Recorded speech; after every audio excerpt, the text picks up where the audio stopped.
Good evening, everyone. Once again, we are starting time now. This is Eretmis Cyber Chat, and we do this every Friday night, 7 p.m. Eastern.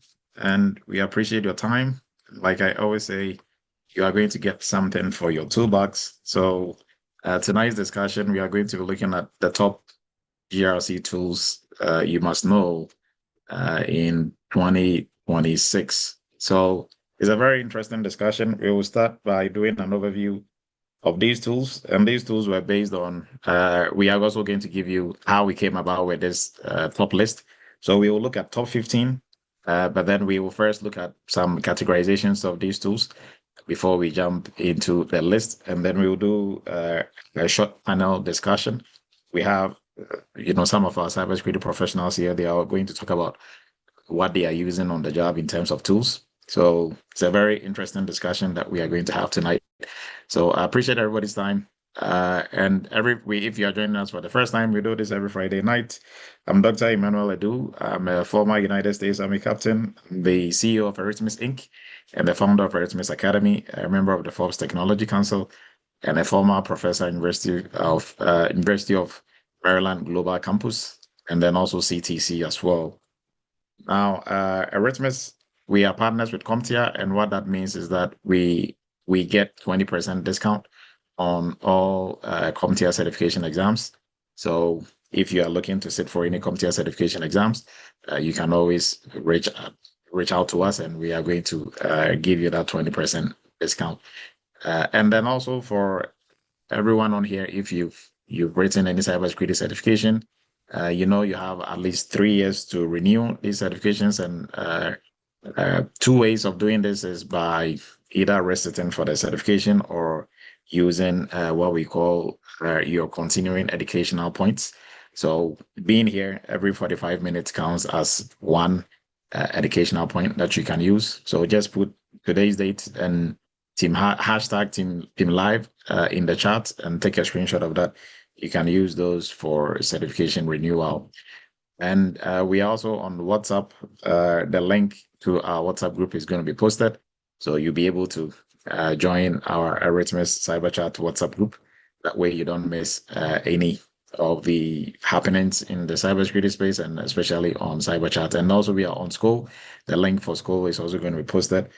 And our Memorial Day sale is still ongoing. It ends on the 31st of this month. So if you are looking to, enroll in any of our programs, this is the right time to do so to get a 30% discount off. And tonight we are going to be looking at GRC tools in 2026. Those top GRC tools in 2026.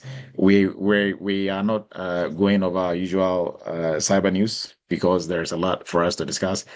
So we don't want to take too much of the time. So we are going to jump straight into it. Now, some of our upcoming dates in terms of our courses, our next GRC internship and workshop is going to be on the 20th of next month.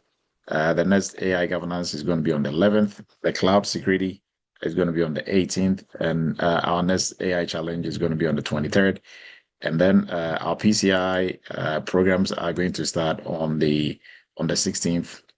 No, PCI on the 23rd. And our cybersecurity entry level course, new cohort is starting on the 16th. And our GRC interview arena every Thursday. So this Thursday and last week Thursday, we had Ola in the hot seat, and there's a very interesting discussions that went on. So we go through the whole interview process. We do 4 different sections, and then we give you really good feedback from cybersecurity professionals within our community.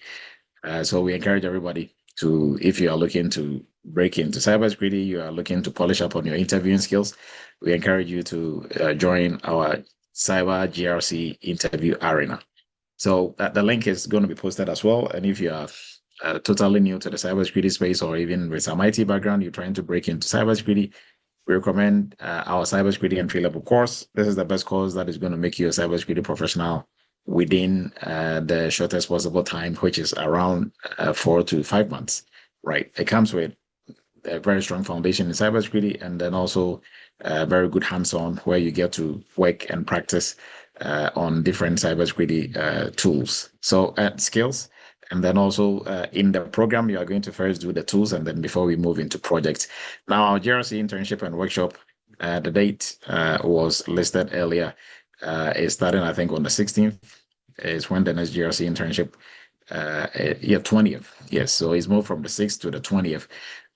This is where you get to practice, work on different cybersecurity projects. So if you've just completed your master's, you've just completed bachelor's in cybersecurity, you've had some GRC training, but you don't have what it takes to do the job. You like that hands-on experience. Employers are looking for hands-on experience. Nobody's going to employ you to teach you what to do. They are employing you, expecting you coming on there to, start working day one. So how do you gain experience without actually working in cybersecurity? That is where our GRC workshop and internship programs will help you to do that. So you are going to work on projects for two of our sister companies, and the 8 to 10 projects are really going to set you apart, all other candidates when it comes to interviews and on the job as well. And then our cloud security for all security professionals. If you completed your entry level, you're waiting to get a role, or you are already in a role, we encourage you to look into the cloud security program. This is vendor neutral, and it cuts across all areas of cybersecurity as well. So it's focusing on the blue side of security.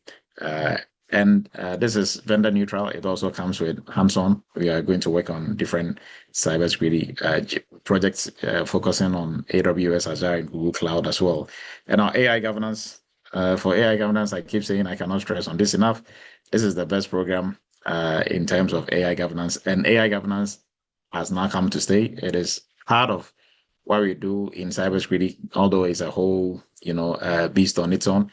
Now, if you are looking to break into tech, you don't necessarily want to go cybersecurity way, AI governance is the best option to go. Now, this does not involve, you are not going to be coding, or you are not going to be the one creating the AI products or software. You are going to be the subject matter expert when it comes to how we manage AI in terms of risks, compliance, and then also overall governance as well. Right. So that is what this program entails. It's also very hands-on. You are going to learn a lot. Go behind the scenes and also get to learn the best ways of using AI tools as well. And then our PCI DSS, arguably the most lucrative niche in the cybersecurity space. If you are looking to really get into the big leagues in the cybersecurity space, making 200K and up, we encourage you to look into our PCI DSS program. The dates have all been, listed.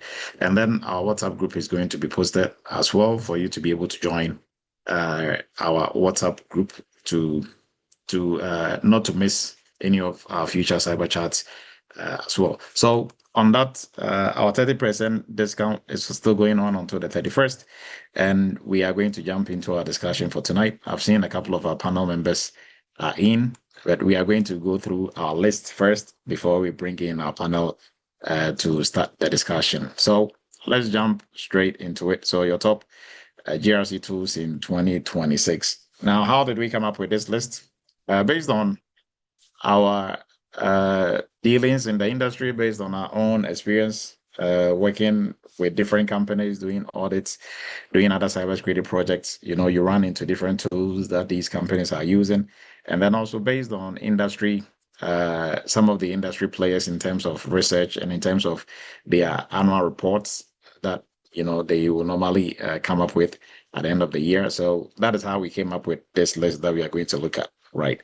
So for this list, anybody who's looking to break into the GRC space and you are looking to polish up on tools, this is going to be the best list that you can use to do that, right? And caveat to this, the goal is not just for you to know the names of these tools and just to say them during interviews and say, well, I know this and I've used it, because mostly the next question is going to be, how did you use it, right?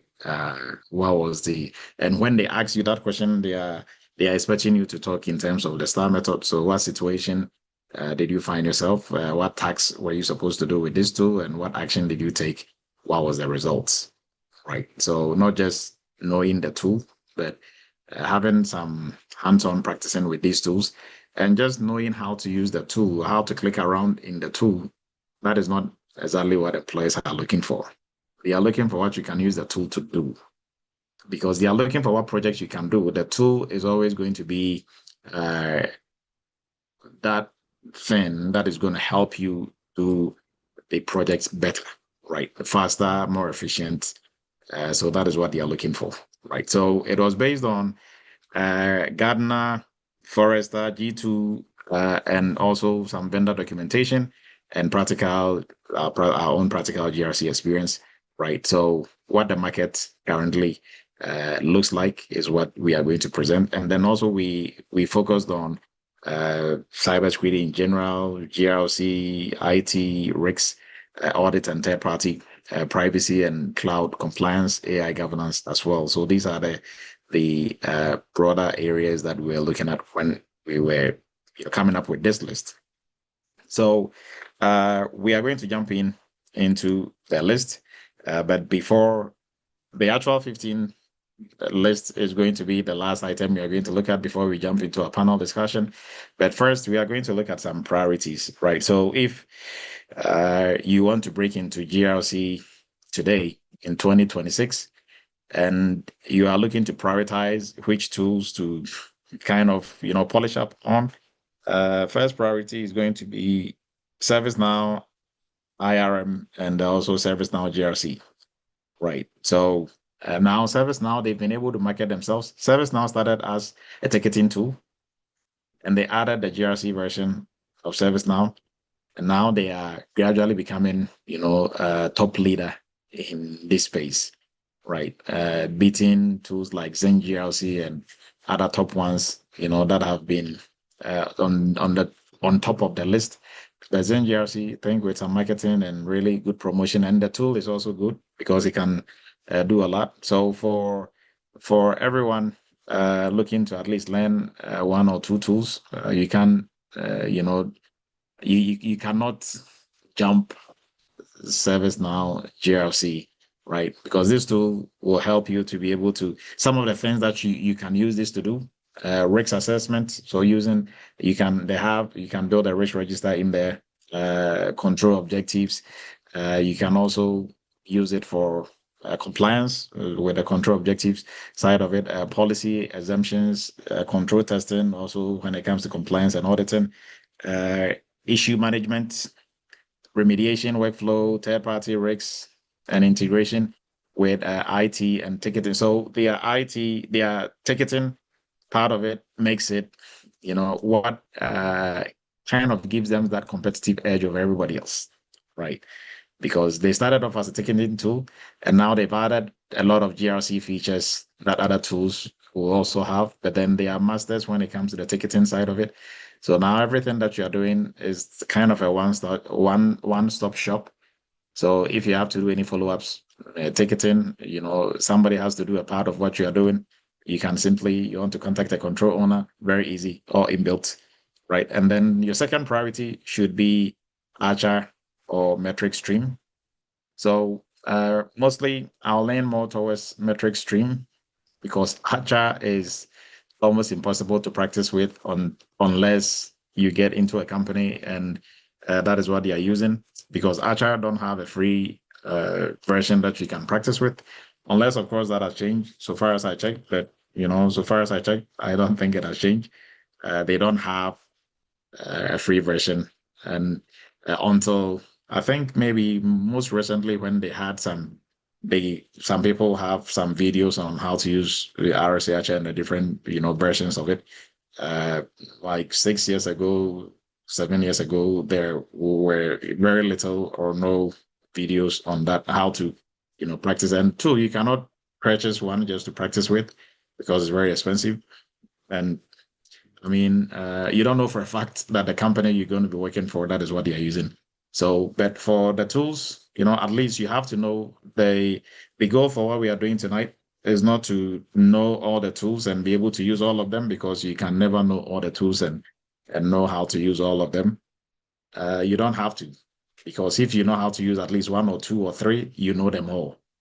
They follow the same kind of format, right? So their interfaces are the same. Their dashboards, like their dashboards that they use, pretty much the same. So if you can move around in one or two of them, you can pretty much move in all of them. So the goal is not for you to chase just the tools, but at least you have to know some of the tools, and also not just knowing how to move around in them, but being able to use them to do specific projects is what is the most important, right? So your second priority, either Archer or metrics stream.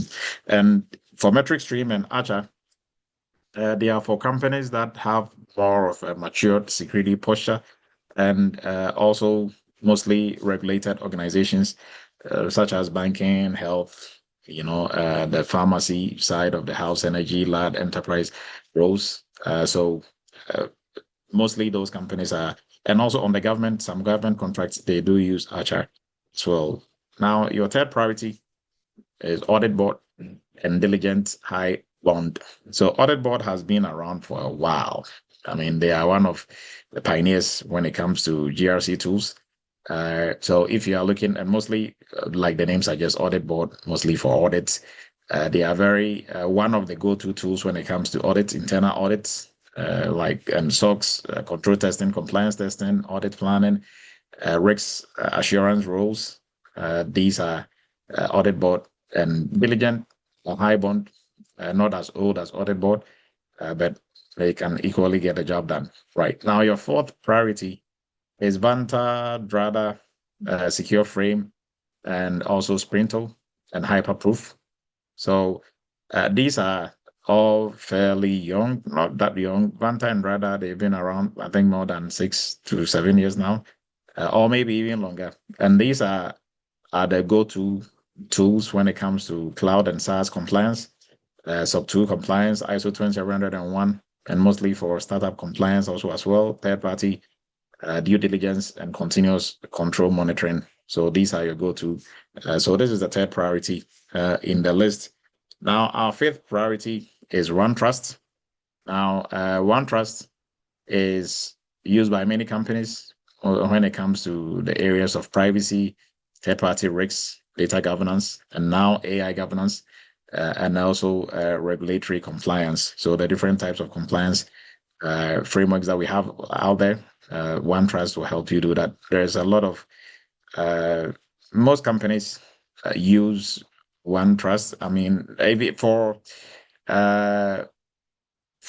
most interview preps that we do with students, I'll say maybe probably 30% of that, they will have them. OneTrust is listed as one of the tools that the companies use. So it's also one of the top tools when it comes to privacy and third party and others.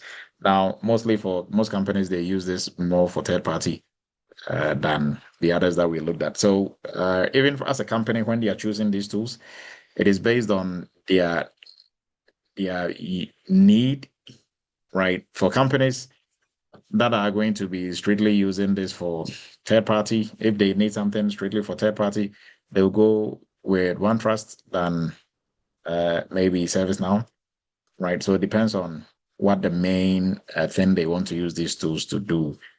So now this is the priority from 1 to 5. If you have to learn any of these tools, at least when you start with priority 1 and 2, it gives you a very good leverage in the industry. Now, the rest of the items here is just, speaking more about the importance of AI governance and how OneTrust has integrated the NIST AI risk management framework. So it is the best tool when it comes to AI governance out there. So that is something for you to also to know. And we are going to move into the tools by career path, right? So if you are looking to do GRC analyst or anything GRC in the GRC space, which tools should you focus on and why?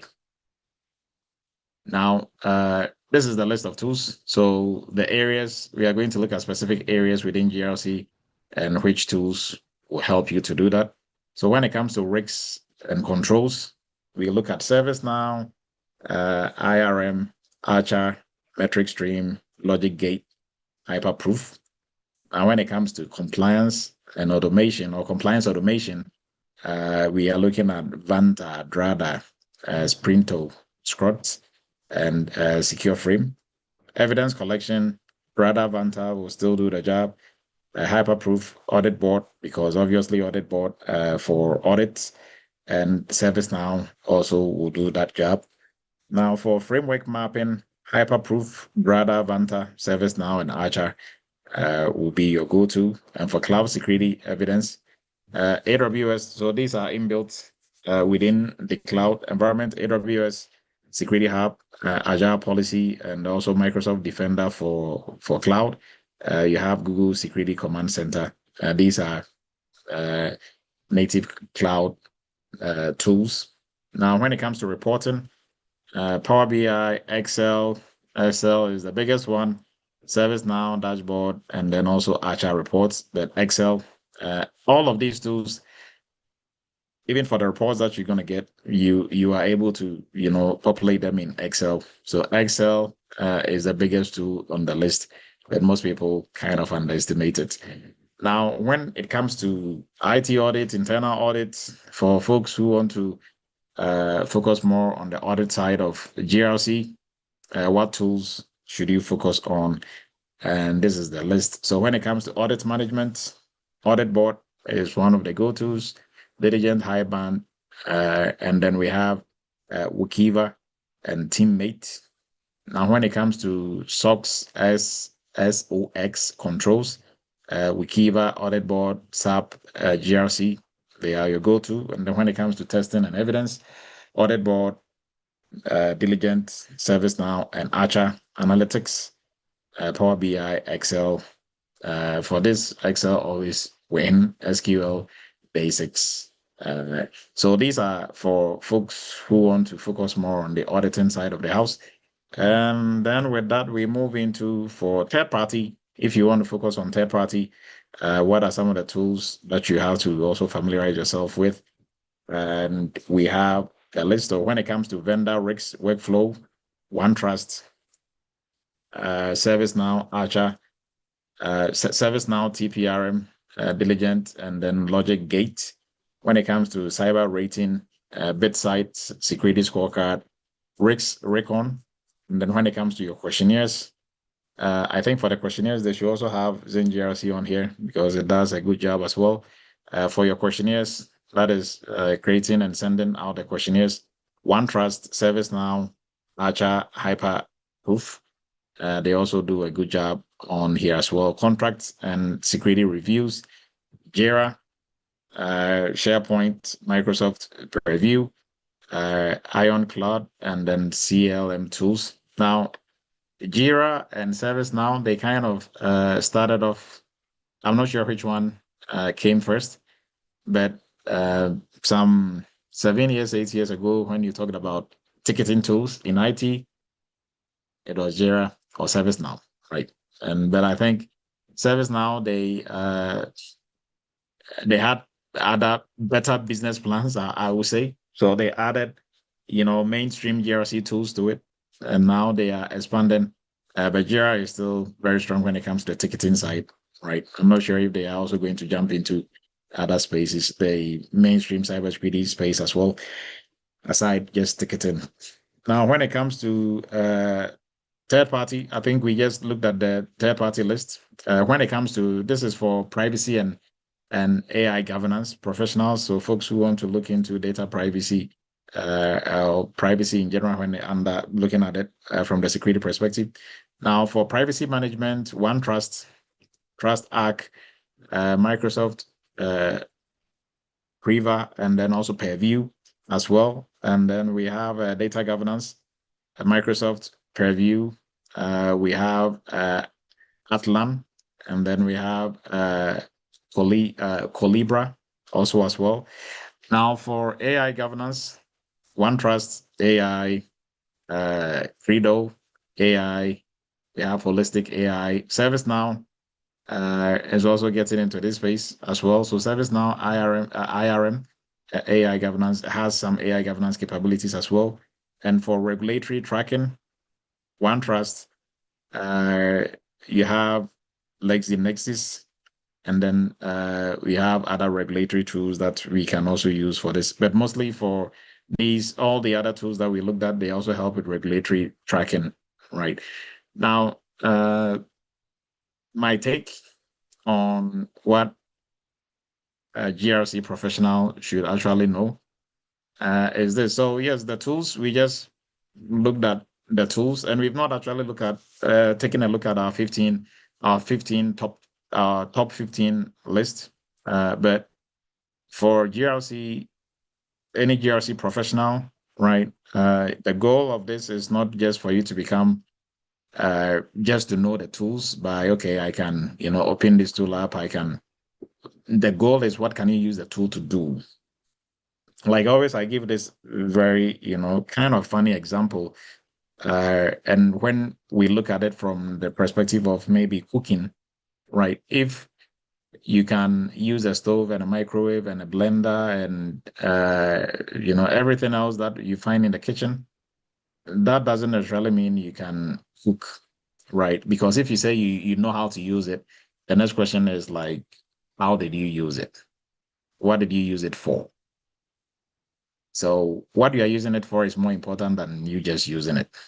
So even if you want to practice with these tools, find something meaningful to do with it, right? So you can come up with situations and scenarios and different use cases and use it to actually do those, right? And that is how you build your experience, not just, downloading maybe ServiceNow and going around and creating an account and playing around in there.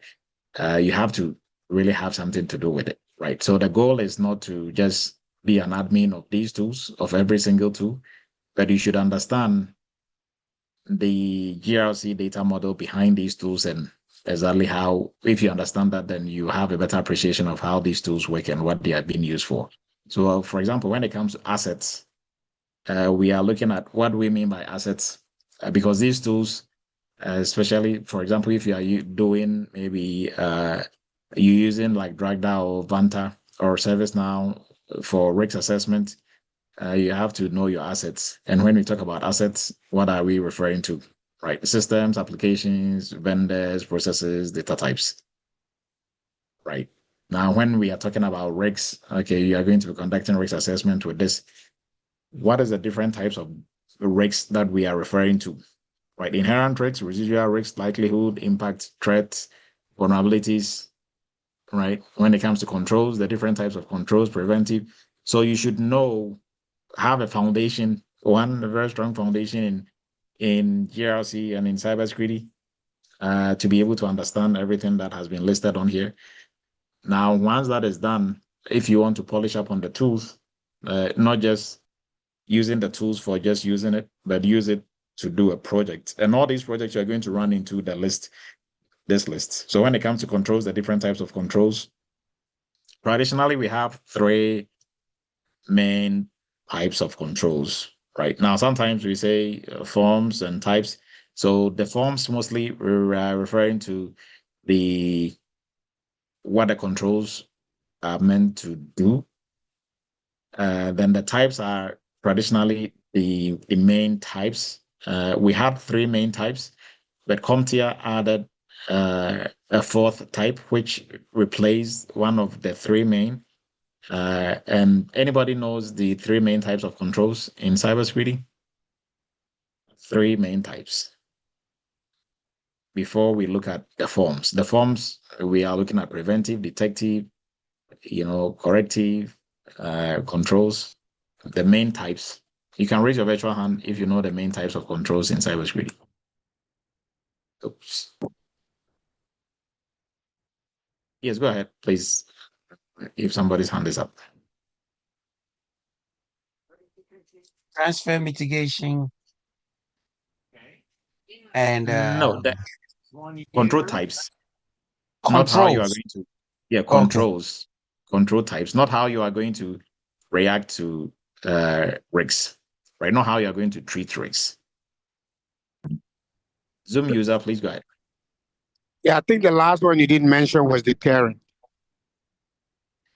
No, so those are forms of controls.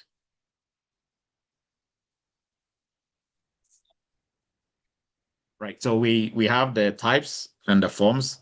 Sometimes they interchange them depending on which school of thought you are coming from. But traditionally, we So, have three types, and then we and have the three forms. types, the Mhm. Yes, go physical, ahead. Yes, physical controls, yes,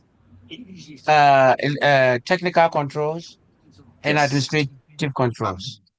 yes. Now, for $5, if somebody can tell me, so CompTIA, I think last 3 years, they're about when they came up with a CompTIA Security Plus 601. They out of the traditional, the technical, physical, and then the last one is what? Technical, physical, administrative. CompTIA removed the physical and they replaced it with another type of control. Anybody knows that? Abraham, please go ahead. Operational. Yes, operational. But then when you take other schools of thought or like other certification bodies like ISACA, ISC Square, they still maintain the traditional, technical, administrative, physical. But CompTIA came up with operational to replace physical, and CompTIA moved physical to be part of the forms of controls. Right. So the forms of controls, they simply speak to so forms of controls are from either technical, physical, now we can add operational and administrative, but they are given the name based on, so when we talk about forms of control, we are focusing on what the controls seek to achieve, right? That is why we have preventive, uh, deterrent, detective, corrective, right? So a preventive control can be a physical control, it can be an administrative control, it can be an operational control, it can be a technical control, right? Same thing with detective, same thing with corrective, same thing. So that is why we label them as forms of controls. And then the traditional, main three is the types of controls, right? So hopefully that helps. Thank you, Abraham, for that one.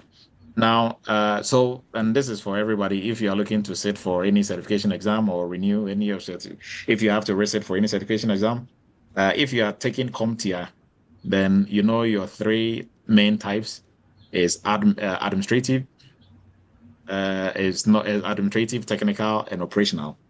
But if it's from, ISACA or any other certification body, then it's physical, administrative, and technical, right? So just take note of that. Now we look at the frameworks. Also, to be able to master these tools, you also have to understand the different types of frameworks. And we are nobody in cybersecurity is a master of every single framework. Yes, you'll be a master of 2, 3, or maybe 4, and then the others you have a good working knowledge of. But your mastery of other frameworks will help you to really be able to also move around in other frameworks, right? Now, evidence, what do we mean by evidence? Evidence are your screenshots, your logs, tickets, policies, approvals, configurations, screenshots of configurations, right? So stuff like that is what we refer to as evidence. Issues and findings. So when you do an audit, you do an assessment, the results of that is what we will consider to be your findings. So your findings will help your client or your company to be able to put in place some of the recommendations that will come out of the findings for them to, stay more secure or to follow best security practices. Now,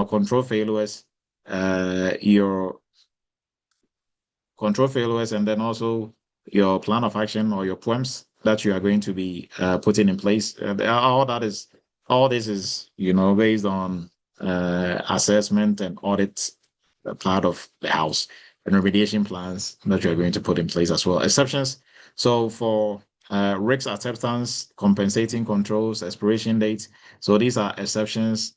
When we talk about exceptions, the exceptions are going to be taken by your management not you. We do the work and management. Whoever is going to be actually paying for any type of risks or loss, they are going to be the ones who are making decisions when it comes to exceptions and others, and even for compensating controls, because compensating controls are not cheap. They have to be approved before we can, and then also expiration dates on maybe remediations that have to be put in place, and dashboard. So every tool will have some type of dashboard. The dashboard simply is kind of like the summary of everything that is going on in the tool. So the summary will be whatever the tool is for. Just the dashboard gives you a screenshot of the situation of the organization when it comes to that particular tool and what it is being used for, right? So a tool that is checking the overall security posture of the organization. When you open the dashboard, you'll be able to see the different types of vulnerabilities, threats, and what is going on.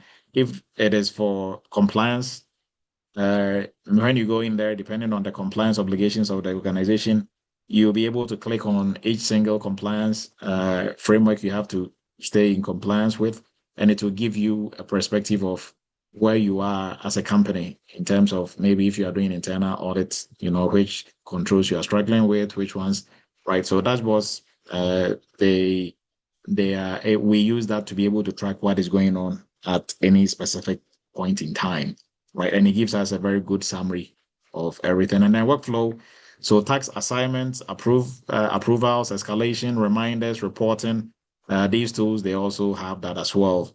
Continuous monitoring. That is to keep our fingers on the pulse of security or GRC in the company all year long.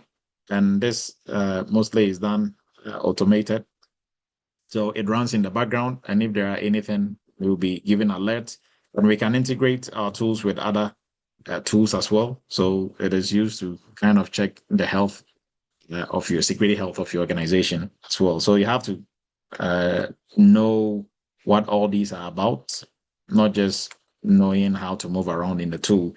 So my final recommendations, and then we will move into our list, right? So for 2026, top 5, where we'll look at top 15, top 5, ServiceNow, GRC, Archer, Audit Board, OneTrust, Vanta, or Drada. Because Vanta and Drada, they are like twins. They do almost pretty much the same thing. I'm not sure, or I wouldn't be surprised if it's from the same company, right? Because they kind of came around the same time, and they do almost pretty much the same thing, right? Almost the same thing. So, and others that you can also, look into aside top 5, like, I mean, Jira, Excel. Excel is so even for the top 5, before you even look at the top 5, I'll put Excel number 1 or 0.1 before you even start with 1, because Excel is the biggest GRC tool out there. But the other ones that we're looking at, metric stream and others, yes, you can also practice around with these ones. And then it's not just using the tool or knowing how to click around in the tool, but what are you going to use it for? So for example, you can use some of these tools to build a control library, to do map controls. So you are going to map controls to frameworks within these tools, collect evidence, manage findings, track remediation, create reports, because this is what you have to be speaking to during interviews. Right. So that is why if you can't just be throwing around these names of the tools because you are here and you got to know them, just say, oh yeah, I know how to use Bantire, rather. What did you use it for? Right. So then they are looking for what situation, tax action you took, and then what was the results. Right. So if these are the projects going through this, these are some of the projects, not all of it by any means, but some of the projects that you can be using these tools to do. So that way, when you speak about, I can use this tool, you have something to talk about. Okay, I use it to do this, I use it to do that, right? So, because for example, if you say you know how to use ServiceNow GRC, and they ask you, what did you use it for? I use it for risk assessment. How did you use it for risk assessment? Right? You have to be able to go into it, not just the 2 risk assessment, and then that is it. You're not just going to get away with that, right? So you should use this to actually do something, right?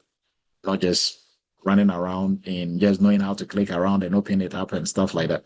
Now, before we look at our top 15, if you join us a little bit later, our 30% promo is still going on for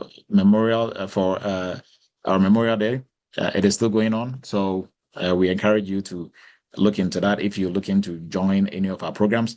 And our cyber and GRC interview arena, this is where we put you in the hot seat.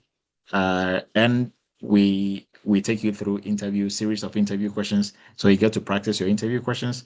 And we have audience, we have graders who are going to rate you during this session. So for every session, you are going to be given feedback on how you did, and very good way for you to practice and to master your cybersecurity and GRC interviews before you have an interview, right? You don't wait till you have an interview before you practice. At that point, sometimes it's almost too late. So practice way ahead before you have an interview. And for folks who are looking to break into the cybersecurity space, we encourage you to look into our cybersecurity entry-level course. This is the best course that will make you a cybersecurity professional from any background, right? And within at least 5 months, you'll be a full-blown cybersecurity background with a lot of cybersecurity experience, working experience, not just learning theory and concepts, but you can do at least 10 major projects in cybersecurity, right? And most jobs, you are just going to be doing one project over and over and over again, right? And then our GRC workshop and internship, if you've already taken some GRC class, cybersecurity class, you have a degree in cybersecurity, master's or a bachelor's, but you don't have the hands-on, this is the program that is going to help you gain that hands-on. You are going to work on at least 8 to 10 major projects, working on all GRC project governance, project risk assessment, using a risk register, third-party risk assessment, incident response, working on compliance with ISO 20701, cybersecurity framework, and you are doing all these for 2 of our sister companies. So that is your experience. Your experience goes on your resume. The companies will go on your resume as well. So if you are looking to, polish up on your skills as a GRC professional, as a cybersecurity professional, without officially working in cybersecurity but still gain the experience, then we encourage you to look into our GRC workshop and internship program. And for cloud security, this is recommended for everyone who wants to be a cybersecurity professional. If you've already taken your entry level, you're already working in the security space, because every company has some assets in the cloud, and you should learn how to do security in the cloud, either AWS, Azure, or Google Cloud, right? And this is also very hands-on as well. And then our AI governance, for everyone on here, you should get onto the AI governance program. AI governance is here. It is not coming, it is here. For folks already in the cybersecurity space working, this is gradually becoming part of your role. So it is only prudent for you to stay ahead of this and not to wait till it is too late, right? And this is also very hands-on. You are going to learn a lot about AI and how to do risk assessment, how to manage risks, even all the way to even for third parties, for third-party risk assessment. You are going to be part of it, because for any tool that your company wants to bring on that is AI related, is going to be you. And maybe not your traditional third party. So all this we are going to walk you through in the program, and you are going to do hands-on working on some internship projects as well. And then for our clouds, for our PCI DSS, for folks who are looking to break into the 200 case, this is the program that is going to help you do that. This is a niche within GRC, within cybersecurity, that will make you a boss in any company that you find yourself. Because of the complexities of PCI, it is not, something that any cybersecurity professional can do. So if you're already in this space, or you are looking to branch into cybersecurity, we encourage you to go through the entry level, and then eventually you can build yourself up to the PCI space. So for our Eretmis Cyber Chat group. We are on WhatsApp. The link is going to be posted. And our Memorial Day 30% sale is still on until the 31st. And with this, we are going to look at our top 15. And then we will jump into our panel discussion. So our panel members, I think almost everybody's here. But let's look at our top 15 GRC tools for 2025. And this is in a PDF. So we are going to look at this here shortly. All right. So this is our top 15 for 2026. Top 15 tools, GRC tools for 2026. Now, first on the list is ServiceNow, GRC, and this is well known for IT risk, cyber risk, compliance, and resilience. And why GRC professionals should know this, because it is mostly used, fairly large enterprise systems, and it can connect to other GRC tools out there. So use with to also to manage your assets, to do ticketing, remediation. So ServiceNow is on top of the list because of all the mini projects that it can do inside that one tool. And ticketing being its stronghold, because that is what they started with, makes it, I think that is probably why it is beating most of these tools now, right? Now, next on the list is Archer. So Archer, best for enterprise risks, operational risks, third party, and also regulatory as well. And why is this also important for a GRC professional? So this is one of the traditional, it's one of the oldest tools out there, right? For traditional enterprise GRC heavyweights. It's one of the heavyweights in the GRC space, obviously. This together, I'm not sure if Archer came first or Zing. I think Archer might be older than Zing GRC, but Zing GRC also has been around for a while. And it can also, it is used for, so now they've also included some AI kick to it. So you can use that to manage some AI risk quantification, compliance, innovation. And they position themselves around integrated risk management, so including AI risk as well, right? So Archer is number 2. Now, number 3 on the list is Metric Stream, and this is also for enterprise GRC, internal audits and compliance, and audit and risks. Now, why are they also important? Similar to what Archer is able to do, it does almost the same like Archer. Right. So, and then we have number 4, that is your diligent one. This is also, it kind of works similar to audit board. So for audits and also governance, risk controls and compliance as well. Now, this is very strong when it comes to internal audits, SOX, risks, analytics, and then also executive governance. And it is all in one when it comes to GRC solutions, but they cannot do ticketing. Right. So that is why I keep saying that is why ServiceNow keeps beating them. Probably maybe when JIRA also gets into the GRC space, then they can kind of compete with ServiceNow. Now, Audit Board is also one of the grandpas when it comes to the GRC tools, very common among internal audits and SOC teams. Audit Board, especially used for control testing, evidence gathering, issue management, audit management, connected to, and also connected risk programs as well. And predominantly focusing on risks and audits, focusing on audits, internal audits specifically. Now for number 6, OneTrust. So OneTrust for privacy, for third-party tech risks and AI as well. And I think we kind of spoke a little bit more about OneTrust when we were looking at these tools by areas that are their strong, that they are most stronger in, right? So third-party was one of those. Now, they've added AI governance to it as well. So for folks in the AI governance space, one of the tools that we are going to practice on is OneTrust as well. Now, for number 7, Logic Gate Risk Cloud. Now, this is a flexible non-code GRC workflow. So good for organizations that want to have a very smooth workflow without heavy developer dependency. So often this is really good when it comes to compliance, vendor risk, control management. So number 7, Logic Gate. Now number 8, Hyperproof. So for compliance, operations and control. So for companies that have to stay in compliance with PCI, with HIPAA, ISO 27001.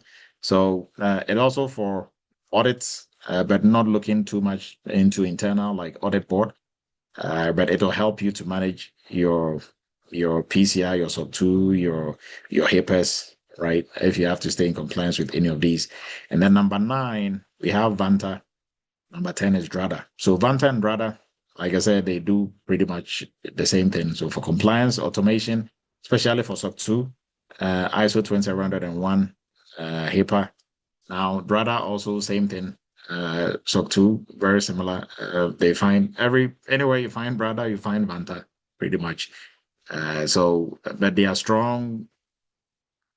Most of the companies, my encounter with Drada and Vanta was with companies that were undergoing SOC 2 audits, and we're helping them with those audits. So, and that was like 6-7 years ago.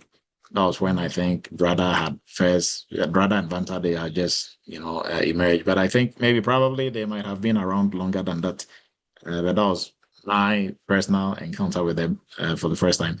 Now, Secure Frame, also for compliance automation, also competing with Drada and others for companies that have to stay in compliance with SOC 2, ISO, and the rest.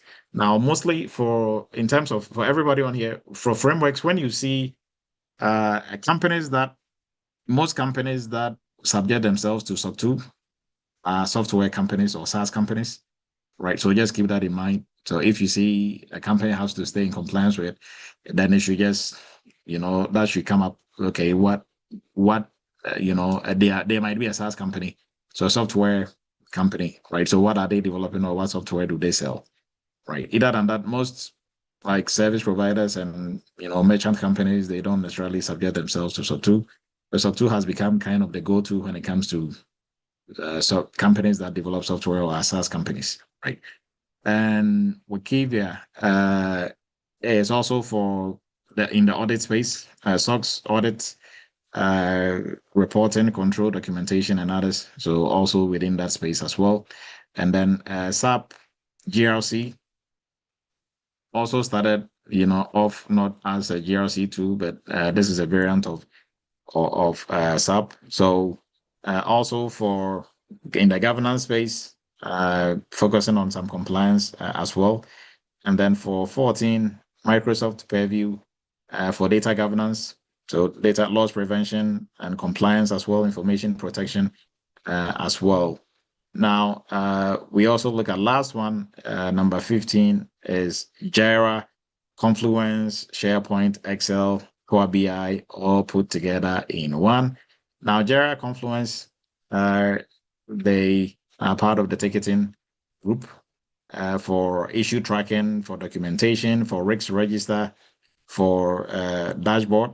Now, risk register, most common risk registers you are going to find are all Excel risk registers, right? Now, some of these tools that we looked at, especially like ServiceNow, they have their own inbuilt, they have their risk register in there. But mostly, I think if you want to practice conducting risk assessment, your best bet is to use an Excel risk register. Then that will make it easy for you to, use any of these tools, kind of risk register that they have set up in there, right? So this is our top 15. And now we are going to go to our panel for some insights into what they've been doing on the job and what tools they've been using. So I think for our next is the panel discussion. So if my panel members are here, they can kindly raise their virtual hand or just simply introduce themselves. And I think I can see Gabriel. So probably others are on the other side of. I have two main screens. So Gabriel, if you can introduce yourself first, and then we'll bring our other members in as well. So with the intro, you can simply, your name before. So your name, what you do now, your job title, and also kind of a quick intro into your job title, what really it really entails, and what you do on day-to-day basis. And then you can kind of give us a list of, or just do the intro, and then we will come back with the questions with the tools, right? So the intro and your job title and what you do. Okay. All right. Good evening, everyone. Good evening, Dr. Adil. Thank you for the opportunity to speak to Eretmis community. I really appreciate it. My name is Gabriel Abodurin. I'm an internal compliance manager with one of the companies here in the United States. My role entails managing the entire compliance program for the organization. We have about 14 data centers spread across the United States and Europe as well.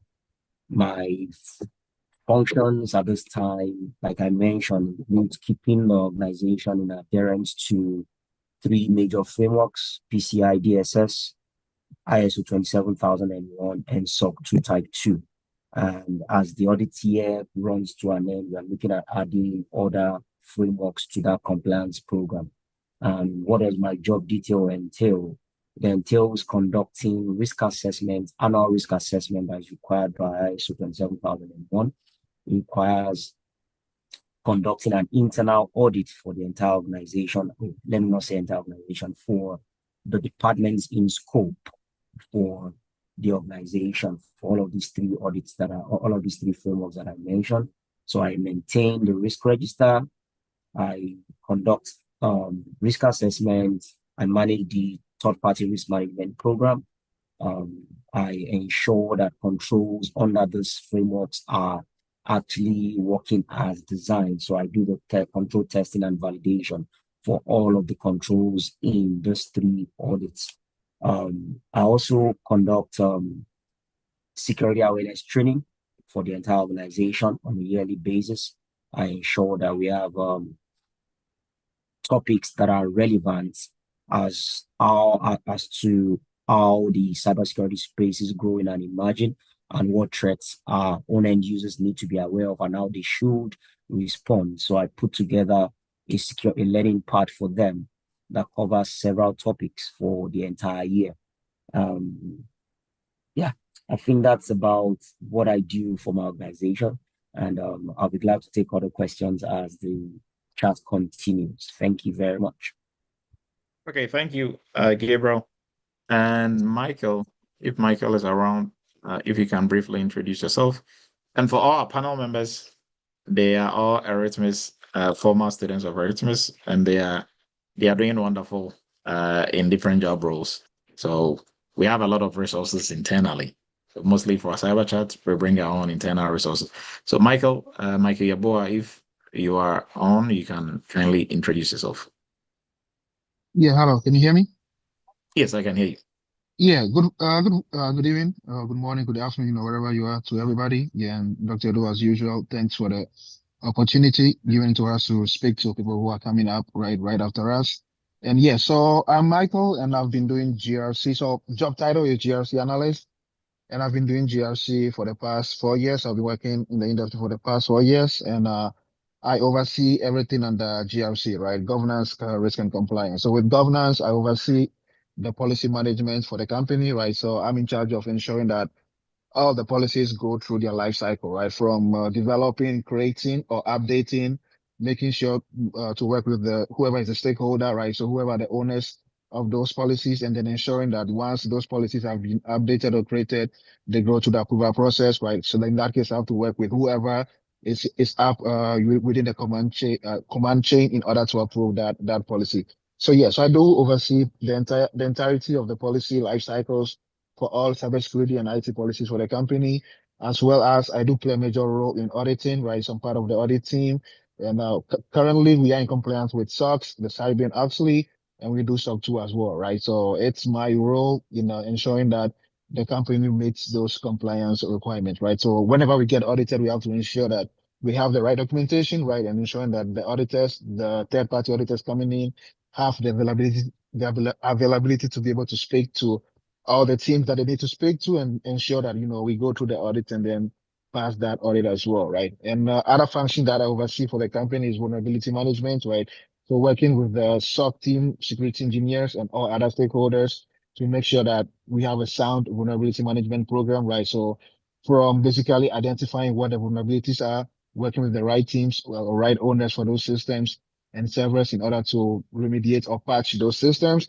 And then whenever there is a situation where we have to put in an exception, I manage that exception process as well.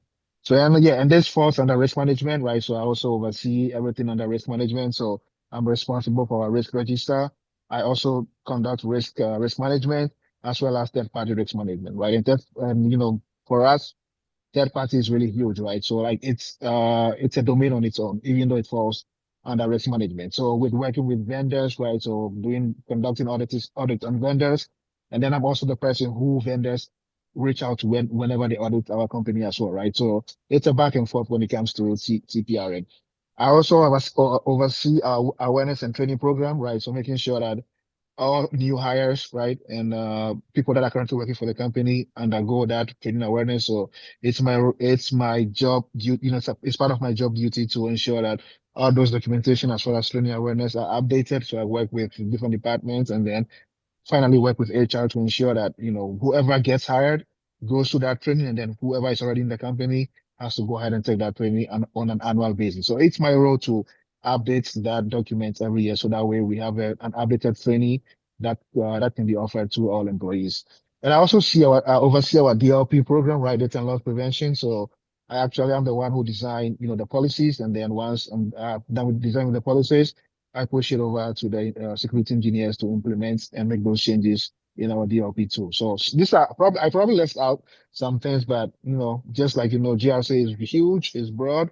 So everything that falls under GRC, I manage that for the company. So yeah, so I think that's it for now. And I look forward to answering any questions that anybody may have during this conversation. Thank you, Doc. Okay, thank you. And I think we have two more guest speakers, but I'm unable to see them in the list. So if you're on here, Michael, I'll say my senior Michael, not Michael Yaboa, but and then also I think for Ifeoma, she said she wouldn't be able to join us. So if not, then we are just going to go with Michael and Gabriel. And Matthew was also supposed to join us tonight. So then we're just going to move into the questions. Now for Michael and Gabriel, we've looked at our 15 top list, right, for 2026, and that was based on industry research, based on reliable resources and reports that are out there, and then also our own experience working in this field. Now, for everybody on here, folks even working in the cybersecurity space or people trying to, join the cybersecurity ranks. For Gabriel and Michael, you started just like everybody else, with not necessarily any IT background, cybersecurity background necessarily. And now you are, at different roles, doing excellent in your different job titles. Now, when it comes to tools, right? I want you to give us a background.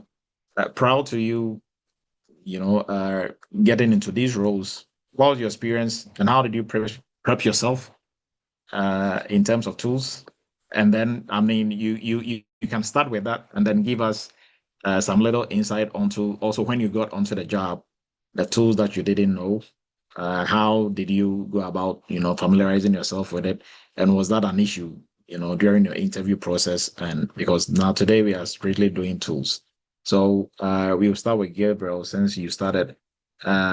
How did you, what was your path breaking into the cybersecurity space? And in terms of tools, how did you prep yourself to be able to do what you're doing with, whichever tools that you're using before you even go into the type of the tools the names of the tools that you're using and for what you are using them for?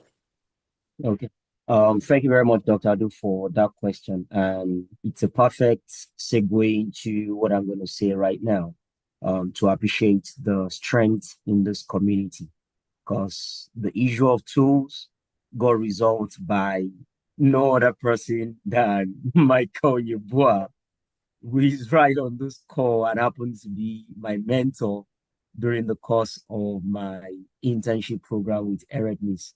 When I was going to have my interview, on the job description and the initial conversation with from the hiring manager, I was told that this position requires me to onboard a particular GRC tool and be able to help the organization migrate their manual processes to that particular tool. And lo and behold, in the course of the internship program proper, we've had a war with Dr. Adu that, oh, how come we are not using any tool to perform all of those domains that you've taught us? At least we should know 2 to 3, 4 tools to be familiar with before getting on the job proper and all of that stuff. And the simple answer he gave us was, you understand the foundations and principles of all of these domains. And for you to function absolutely well on any tool, you require that foundation to be able to do any cybersecurity function on those tools. And that was what we held on to. And we were religiously using Microsoft Excel as the yardstick for every other thing. And as it is, Microsoft Excel forms the foundation upon which all of those tools are created.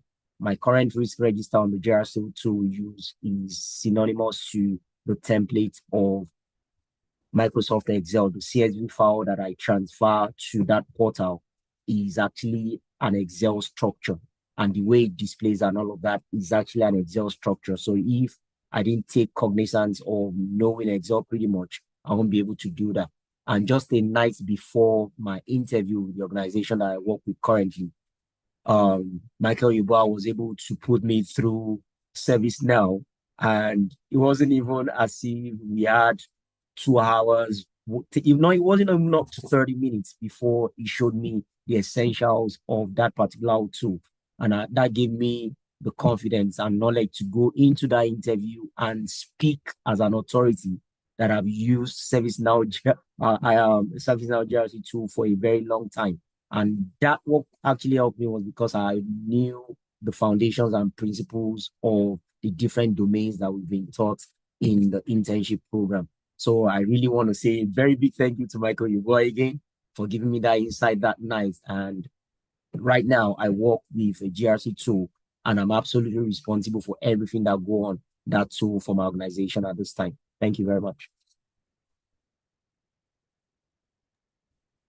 Oh, thank you, Gabriel. So, Gabriel, so during our GRC workshop and internship, where you get to work on different cybersecurity projects for 2 of our sister companies, we assign mentors, right? And now Mike Yeboah Yes, is sir. like one of the grandpas in Eretmis.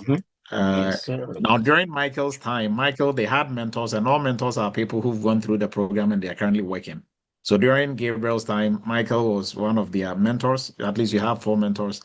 And now they are both here speaking. I even didn't remember Michael used to be his mentor, right? But it's very interesting now to see both of them working as cybersecurity professionals, and they are here, sharing the experience. Now, to what Gabriel was saying, during the internship and workshop program, our focus is not on the tools. The focus is on the projects that you are doing. Now, if you know the project really well inside out, using a tool, and like he rightly said, Michael was able to show him how to use ServiceNow within less than maybe 30 minutes. And he could speak to it because he really understood the projects really well. So he can easily, you just have to show him around in ServiceNow and he can speak to it. Yeah, you go there, you do that, you do that. He's not necessarily talking about the tool. He's talking about the project. Right. So about where to click in the tool to make the project work, that really, we can show you in less than an hour. But if you didn't know how to do the project, then you can know the tool all day, but really the tool becomes useless, right? Because you can't use it to do anything, right? So thank you for bringing that up, Gabriel. Now, Michael, what about yourself? During your time when you had to, what really prepared you in terms of using tools and to get ready for the job? Yeah, and I think Gabriel, almost said it all. Went over the most vital and most focused issues, right? As far as tools, right? So I think the best thing you can do for yourself is actually build yourself up using those Windows tools, right? So anywhere from Excel, Word, PowerPoint, right? So those are like the main tools that you're going to be using on a day-to-day basis. Like so personally, like on a day-to-day, right? I spend most of my time using Word, right? So for policy review, policy management, updating, right? Everything is done in Word. And then once everything is done in Word and then we are ready for approval, that's when I enroll the policy in the tool, right? And then it goes through the approval process. So once it goes in, whoever is the policy owner has to approve it, right? And then once the policy owner approves, it goes to the Director of Information Security. Once Director approves, then it goes to the VP of Information Security, right? And then once they approve, it becomes the finalized document that then is published to the entire company, right? But just to give you a sense that like most of your work is going to actually be on that Word document, right? Microsoft Word document where you're actually going to be making the updates to those document, right? And the process in the tool takes, just a few minutes, right? So once you upload it, it goes through the workflow and then whoever has to approves it, right? And I'm saying all this to just put your sense of focus on understanding the basics and the fundamentals, right? So a lot of time people will call me, all nervous, all worried because maybe they are ready for an interview and they don't have any, they've not had any experience with the tool that that company is currently using, right? And my answer to that always is focus on building yourself up with Excel, right? So Excel, every company starts from Excel, right? Once you start with Excel, you understand the fundamentals, the basics, the backbone, right? It's going to be easy for you to transfer any knowledge you have from Excel, right, to any tool. But let's say you focus yourself so much on one tool, you learn that tool, and then, okay, let's say you focus your time on ServiceNow, but then you join a company that uses Zen GRC, right? You spend so much time on ServiceNow, you don't have the fundamentals, you don't have the background, right, the backbone of how an actual GRC, process functions are being managed on an Excel sheet. In that case, you're going to struggle, right? Sometimes you might be working with a vendor, right? And that vendor doesn't have, a GRC tool. All they are going to provide to you might be an Excel spreadsheet, right? So you have to be able to at least know your way around that Excel spreadsheet. You don't have to be an expert, right? But just know the common functions, right? On how an Excel, spreadsheet works. Same for PowerPoint, right? PowerPoint for me on my day-to-day is huge, right? I like after every phishing simulation, which is part of training awareness, I actually have to do a presentation to executives, right? So explaining, okay, what type of technique did we use for that every month? So our phishing simulations, we run them every month, right? So every month I have to, once we are done with the simulation, I have to set up a call. We have like a monthly call, right? Where I walk my VP through, how that training was conducted. And I do all this on PowerPoint. Same for any compliance, right? So for like once we are done with our compliance, obligations, might be SOX or might be ISO, might be SOC 2. I have to put together a presentation, and all this is done through PowerPoint presentation, and then, go ahead and present to the VP, to other directors that, let's say the stakeholders. I have to present that, right? And so I did mention Word, I did mention PowerPoint, and then Excel, right? Same thing. Sometimes you work with a vendor, right? And then they might not have a third-party certification in place, right? So then in that case, you have to send them a spreadsheet where you have, well, generally we call it SIG-Lite, right? So it's a SIG.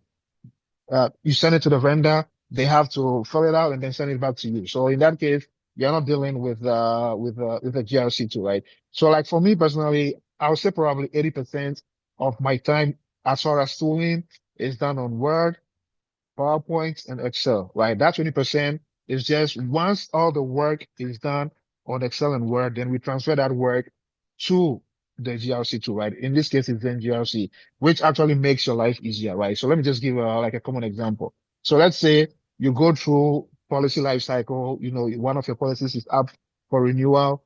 You work with all the stakeholders to update that policy, right? And then the last approval is going to be the VP approves. So in that case, that policy has become the official finalized policy for that year, right? So then the renewal is going to come up the next year. But with the GRC tool, right? Once you're done, you upload it in the GRC tool, you push it forward, it goes through the chain of command of who has to approve. But if you don't have that GRC tool, then it has to be something that has to be done through emails, right? So back and forth. Okay, I'm done with the policy. I email the policy to the policy owner approves. It goes to the director of information security, director approves, and then it goes to the VP and then VP approves, right? But guess what? When you get audited, right, they want to see what was the approval chain. So then you have to go back, right, and going through your emails. And mind you, you have to update all your policies throughout the year, right? So if you don't have a platform that makes life easier for you, right? You just have that one stop where you can go in, pull all the policies. So let's say I go into my GRC, I go to the policy models. Let's say we are looking for encryption policy. I go into encryption and I pull up encryption. It's going to show all the approvals for encryption, right? For that year. But let's say you don't have a GRC tool, auditor comes in, and then now you have to go back into your emails, right? And probably trying to dig up, okay, when did I send this email to the policy owner and they approve, right? From there, then I have to look for the email that I sent to the director of information security for him to approve. And then once I find that email, I have to go back and see, okay, for the VP, what email do I send, right? But with the GRC tool, everything is pretty easy.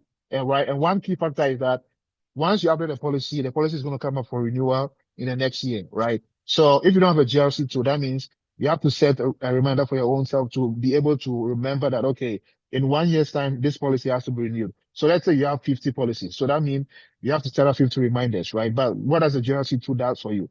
What it's going to do is automatically, it's an automation workflow, right? So once you are approaching that 1 year renewal, you can set it up however you want it.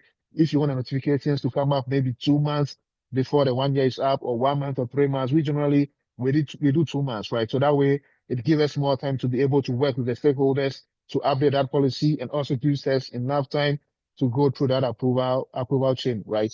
So, but if you don't have a GRC tool, right, everything becomes manual, right? And then that's where things can easily slip through. You can forget things, right? And then when you get audited, you get exposed. But a GRC tool just packages everything and makes everything easier for you. But like the bulk of the work, like the majority of the work is going to be done on Excel, PowerPoint, and Word, right? So my advice, mostly to students who root out is, tool is great. Don't really spend so much time on that, right? Because once you got on the job, they're going to find somebody to help you, teach you the tool. If they don't, all you have to do is reach out to the customer success manager for the tool that you are using, and that person is going to send you a resource from that company that's going to train you, right?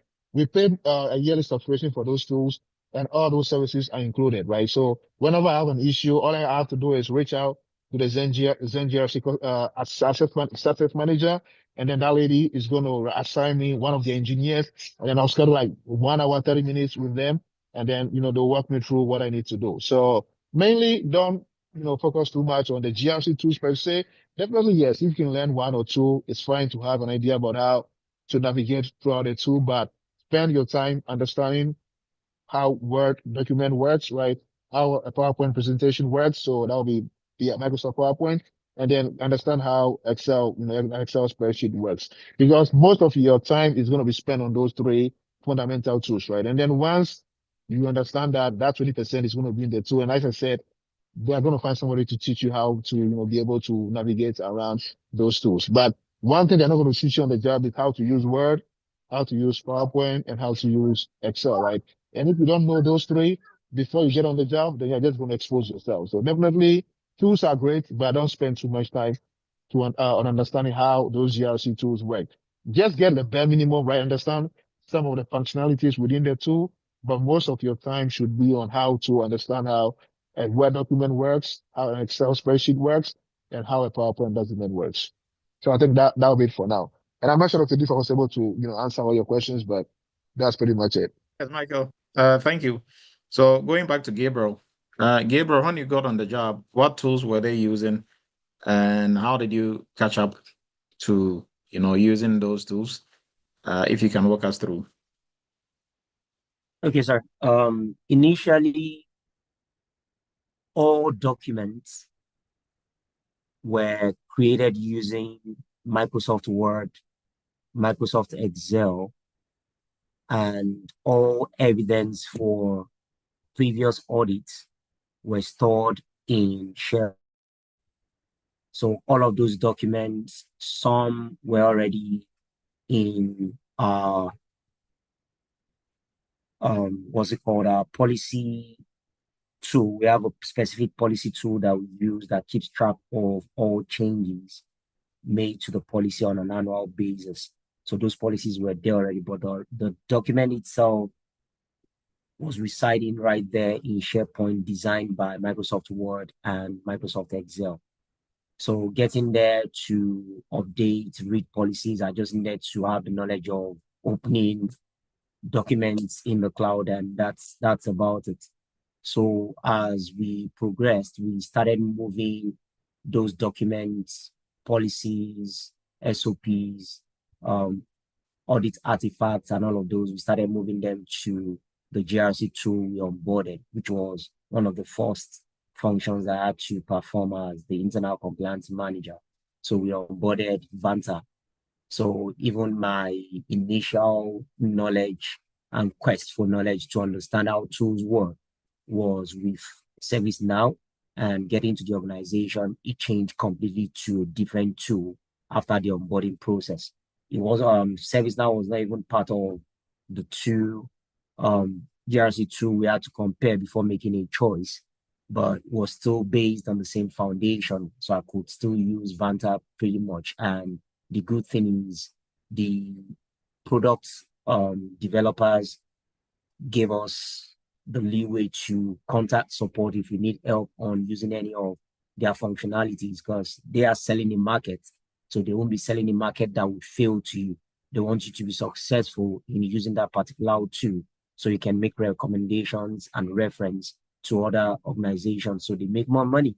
So that was there for me to leverage on, as much as the core part of using that particular tool was understanding how I can actually create the proper workflows, ensure that the principles of zero trust and other several cybersecurity principles like separation of duties, principle of least privilege, and what have you, all of those principles are fully entrenched in how I created the workflows on that platform, because that's pretty much essential to the success of those different domains in cybersecurity, as much as they were manual initially. So by the time external auditors come in, they are still going to test for the validations of all those principles in that environment, whether it's on a tool, whether it is manual. It is essential for them to test all of those principles to make sure they are in operation for every domains that your organization operate on. So for as much as my time has been in the organization, I've been able to understand and utilize those foundations that I learned to ensure that the platform is not just a tool. It's a tool that is in operation, not just for checkbox compliance, but for day-to-day activities that the organization engage in that contributes to the overall success of cybersecurity and compliance program as a whole. I don't know if that answered the questions, or you want me to clarify even more. Okay, so if I get you correctly, when you get to your company, during your like the job description said you needed to know ServiceNow, because you said you reach out to Michael to walk you through ServiceNow. But then when you got on the job, they were not using any tool. They were using Excel and basic tools, but no traditional like GRC ServiceNow or none of that. No, they didn't have any GRC tool at the time when I got in. But they tried, they've been contacted by the marketing department of ServiceNow already. So when I came in, I told them for two different reasons: to compare price and to compare the level of maturity of our program, and what are the price we can benefit from, trying to compare other GRC tools in the market based on the size of the organization. and compared to what ServiceNow IRM offers, why would we want to spend that whole amount on that, considering we have a budget as an IT department? So it was even more of an advantage for us that I came in with the idea that, you know what, don't let us take hook, line, and sinker what ServiceNow is saying. Let's compare other tools and see what benefits us the most in terms of price, in terms of the size of our organization, and in terms of the maturity of our program, our compliance program at that period.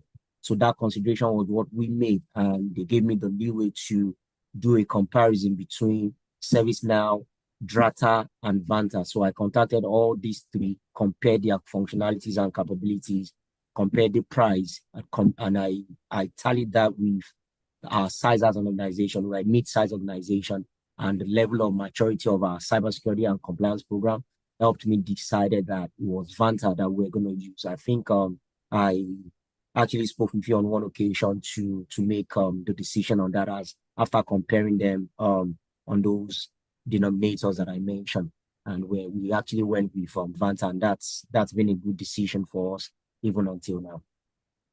Okay, so just for everybody else who is not here, maybe if they are not following, or maybe they are not putting the pieces together.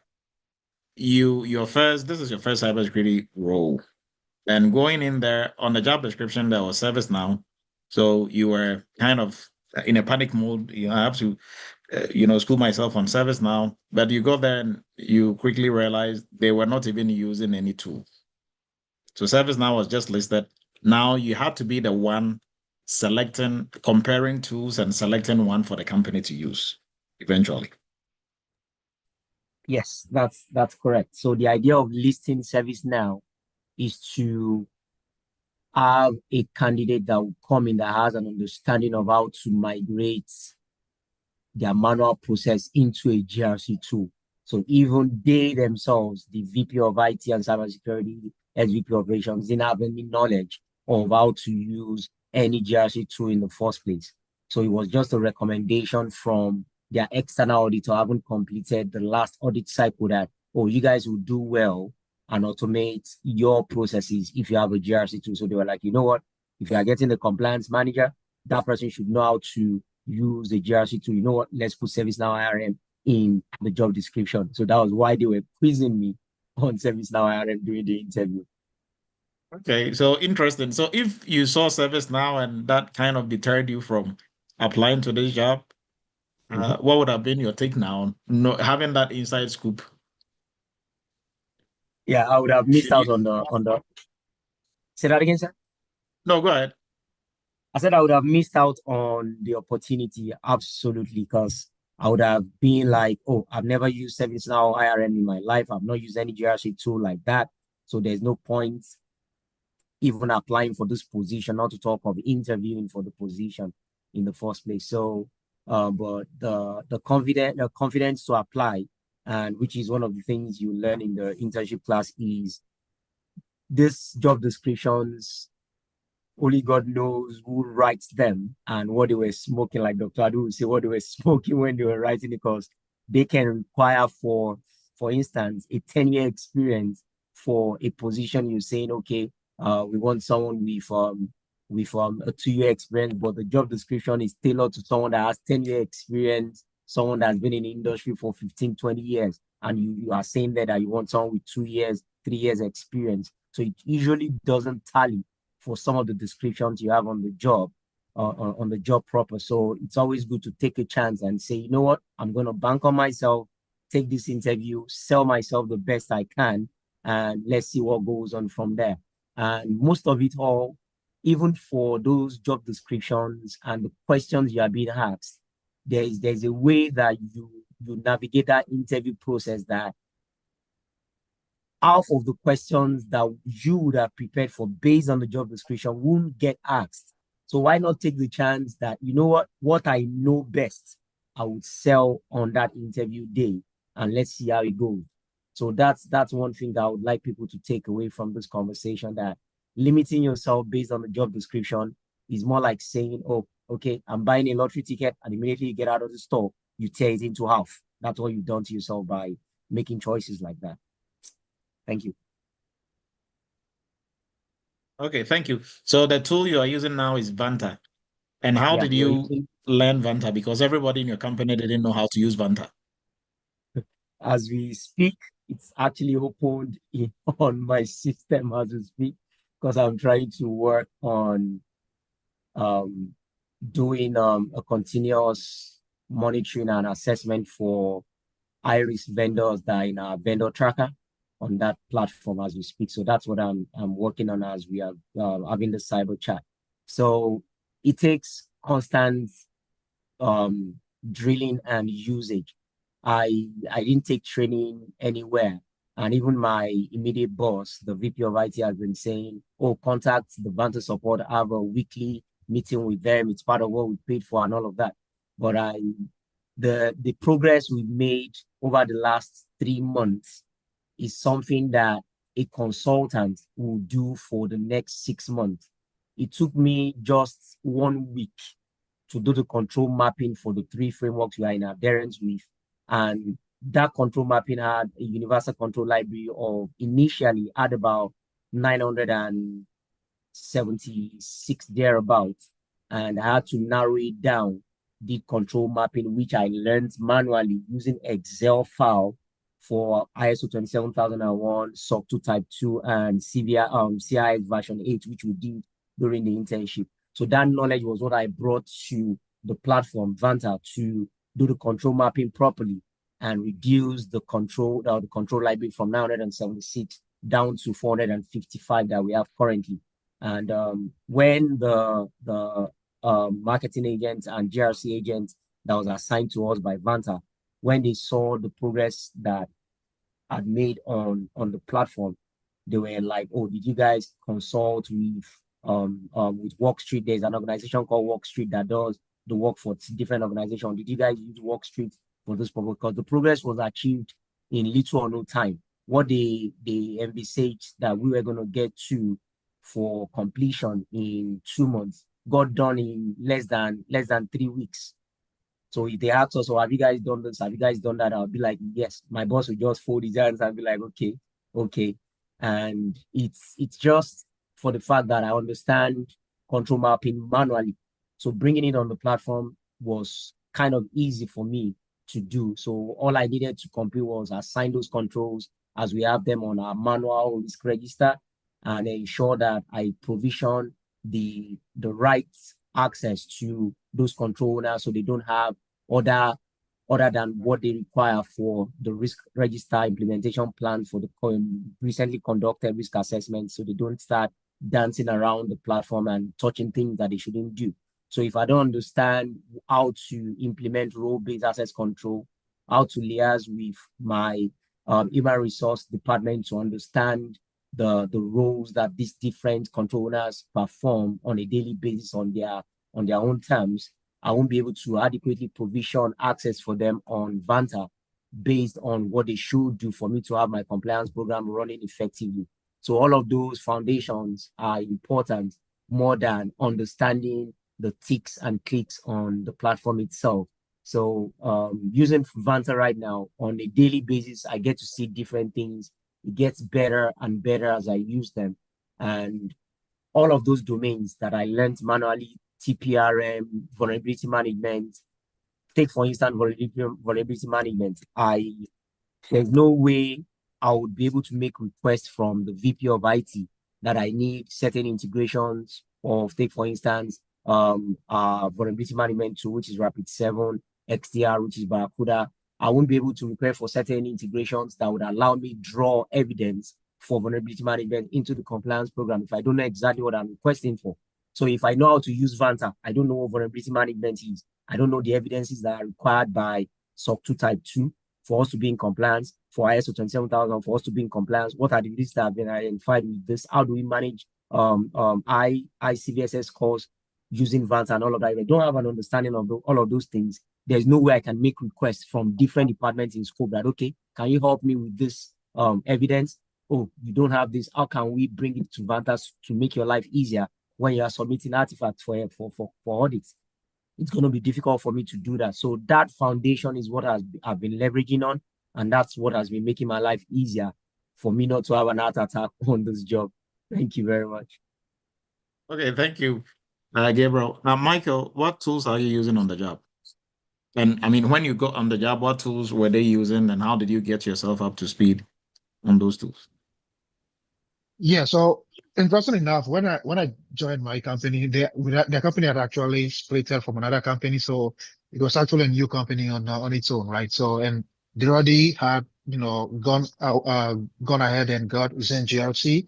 So when I got there, even my manager, excuse me, yeah, even my manager didn't actually know how to navigate the tool, right? So what we did is we reached out to the customer success manager from Zen GRC, and then they did assign us a resource from the Zen GRC team who actually spend time with us, right? So like, I think they spent about 2 months, right? 2 months, like in between scheduling. So maybe let's say 1 week, they'll be with us. The engineer actually is going to be with us on the call, right? We share screens and then they walk us through how all the functions, the models and then GRC work. And then I will go maybe the next week, practice on my own, work through it. And then whenever I had any questions, I reach out to them. And if, there's a need to schedule another call, we go ahead and schedule the call, and then they will actually go ahead, share their screen and walk me through, right? So this was like a back and forth for, I'll say, about 2 months. And then once I mastered the tool, right, I've been able to, run with it. And I'm actually the person, right? So right now for the company, anything's in GRC, they will come to me, right? So even, let's say for our compliance program, right? So we're in compliance with SOX. Every month we have, a number of requests, which are the controls that go out, right? So if any controller has any issue within the GRC, they'll always reach out to me, right? Same with vulnerability management, working with all stakeholders, right? Who have any systems that have to be, remediated, meaning patched, right? And if there's a need for an exception, whoever that, system owner is, or server owner is who is requesting that exception, right? Reaches out to me, and then I work with them, and we do everything in GRC, right? That's why I, want to stress on the fact that it makes your life easier, right? Because everything is packaged on one platform, right? You can send questionnaires if you have any questions, you can directly, and everything is tracked, right? Which is trackability. So in that case, if you have an auditor coming and audit you, all you do is you just go into the tool, pull up all the records, and then it's going to show. But if you don't have that tool, then everything has to go, email, right? And for a GRC analyst, you have so many things going on, so many functions you have to manage that. If you, specifically just rely on doing everything manually, you're just going to go crazy, right? So definitely that's why having a GRC tool, right, is very helpful. But yes, for me, I didn't actually have anybody in the company who already knew how to use Zen GRC. So I actually had to reach out to them, and then they did assign me somebody, right, for 2 months back and forth, right, till I mastered it, right? But once in a while, like recently, Zen GRC did a major update to their interface, right? So like since about like a couple of weeks, it's been about three weeks, right? I've been reaching out to them because things look a little different now. So whenever I'm in doubt, I reach out to them, and then we schedule a time, sometimes 30 minutes, 1 hour, and then they'll walk me through some of the new changes, right? And then once I master it, I run with it. So it's been a back and forth. But, only thing I want to stress is that once you get on the job, just reach out to whoever the customer success manager is with for that tool. They assign you a person, and then that person is going to help you understand how to navigate the tool. So, I always, keep stressing, don't worry so much about the tools, but worry about, those three that we did mention earlier. So yeah, so for my company, we use Zen GRC, and I use it pretty much for everything, right? From policy management, vulnerability management, right? Auditing. So I said SOX earlier. We do SOC 2 as well, right? So for SOC 2, so yeah, pretty much everything that falls on the GRC, I do with my GRC too on a day-to-day basis, right? Same for third-party risk management as well, right? So within the tool, once you create a vendor profile, you can always send a questionnaire to that vendor as well, right? Requesting some basic information and then requesting them to submit. It might be their SOC 2 reports if they have any third-party certification report that they have in place, right? And you can also request for them to submit their pen testing report, right? And so you can do everything. So like everything is going to be done within the tool. Everything is tracked. So when you get audited, all you do is just go into the tool and then you pull all the information up for the auditor to review, right? So yeah, that's pretty much it. Everything GRC, I do it with Zen GRC. Okay, thank you, Michael. And interestingly, so Michael also found himself in the same, boat like Gabriel. He got on there and they've just introduced this new tool. Nobody knew how to use it. So, but then what, I'm picking from Michael and Gabriel is that the vendors or the companies that are selling these tools, they are responsible for making sure you know how to use these tools. Right. So that is why Michael was stressing on don't focus too much on mastering every single tool that you're going to come across. At least know one or two, right? And maybe use one or two to do a project here and there. But the underlying factor from both our guests is that if you know how to do these projects manually, it becomes super easy and you have a better understanding of how to even provision what to do within these tools or how to configure these tools to be able to help you do and function effectively than if you just started off by learning one tool and all you knew was just one tool, right? So now, Gabriel, coming back to you, aside Vanta that you are using, is it Vanta or Drada that you are using? What other tools are you using? So Excel, Word, Microsoft Word, or any other tools for ticketing and others? What tool are you using in addition to your main GRC tool, which is, I think, is Vanta, right? Or Drada? Yeah, we use Vanta. Okay. Yeah, we use Vanta. So aside Vanta, ticketing tool, we use Elo ITSM. So Elo ITSM, just like it's a ticketing tool, and all we do with that is for requests coming from different departments for several needs comes directly to the IT department from there. And for change management as well, if you're making any change to any system, any application, you need to send a change management ticket to the through the ticketing tool. So that is actually been designed through a workflow that goes to the CAB, the change management board, that will review. So for every process and every critical change in any of our systems and applications, it has to go through the change management board. So that's been designed using the Elo ticketing tool. So once a ticket goes through there, it runs that entire workflow to completion. That's for the ticketing. And for things as easy as the requesting for devices, if you have issues with another tool, for instance, that we use for our learning management system, if you have difficulties or any technical itch in that particular learning management system, the ticket you put in that comes to IT is actually designed on Elo. So that's where you put the ticket in and that comes in. So that takes me to the next tool that I use, which is the learning management system itself. Currently, we run two learning management systems, one for our consultants and contractors and interns, and the other one for our full-time employees. So our full-time employees take their own learning management system and security awareness training courses on Rippling, while the other the consultants, contractors and interns use Scooks. That's what it's called. So for both, that's where the learning management system has a series of topics already on cybersecurity. So for this year, we are focusing on AI because of the prevalence of different tools coming into the market, and different departments are requesting for different AI tools. So we've tailored some part of our security awareness training to that goal. And while we're conducting our risk assessments for the year, we noticed that there were some shortcomings when it comes to certain principles of cybersecurity that some departments didn't have the knowledge of, and they were running in free flow when it comes to their daily operations. So we had to put that in security awareness training as well. So I manage all of those, check for completion, because all of these will be tracked, and completion rates will be requested by external auditors by the time we start our audit cycle in November proper. But we have internal audits before then, so I would have seen those. I take a note of those that are faulting already, missing their dates, because it's an annual engagement for all departments to take the cybersecurity awareness training, as well as acknowledging certain policies, HR conducts, HR handbook, and all of those things. They are all acknowledged using the learning management system. So all of that I manage with those two platforms.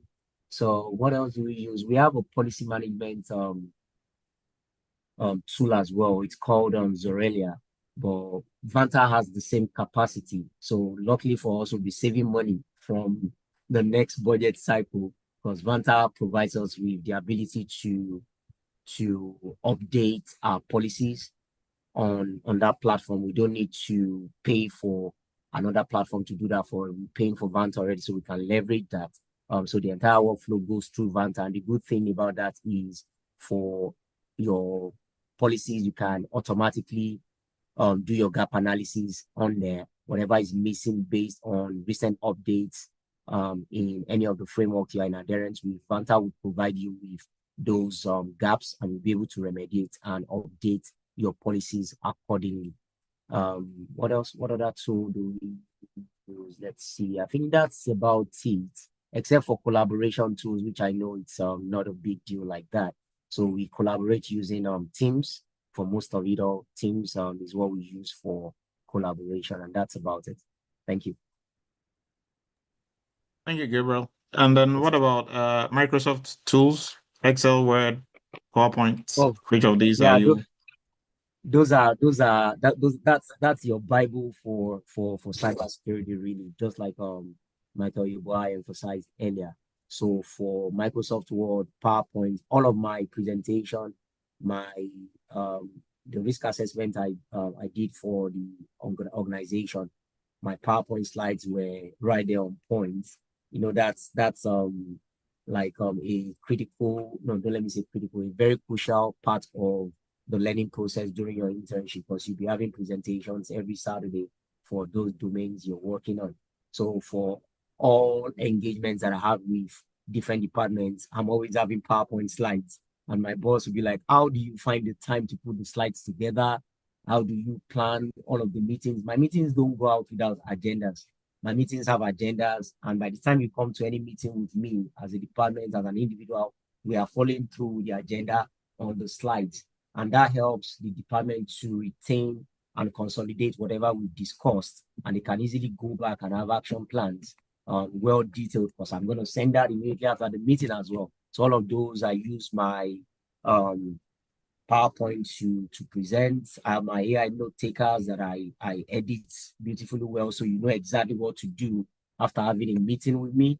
Then I keep track of all of those meetings on the project management tool, which I forgot to mention initially. We use Asana as our project management tool, and all of these things I've never used them before, but it's not rocket science. It's just about seeing, okay, if I click, what happens, what happens. And the way those platforms are designed, they are kind of linear.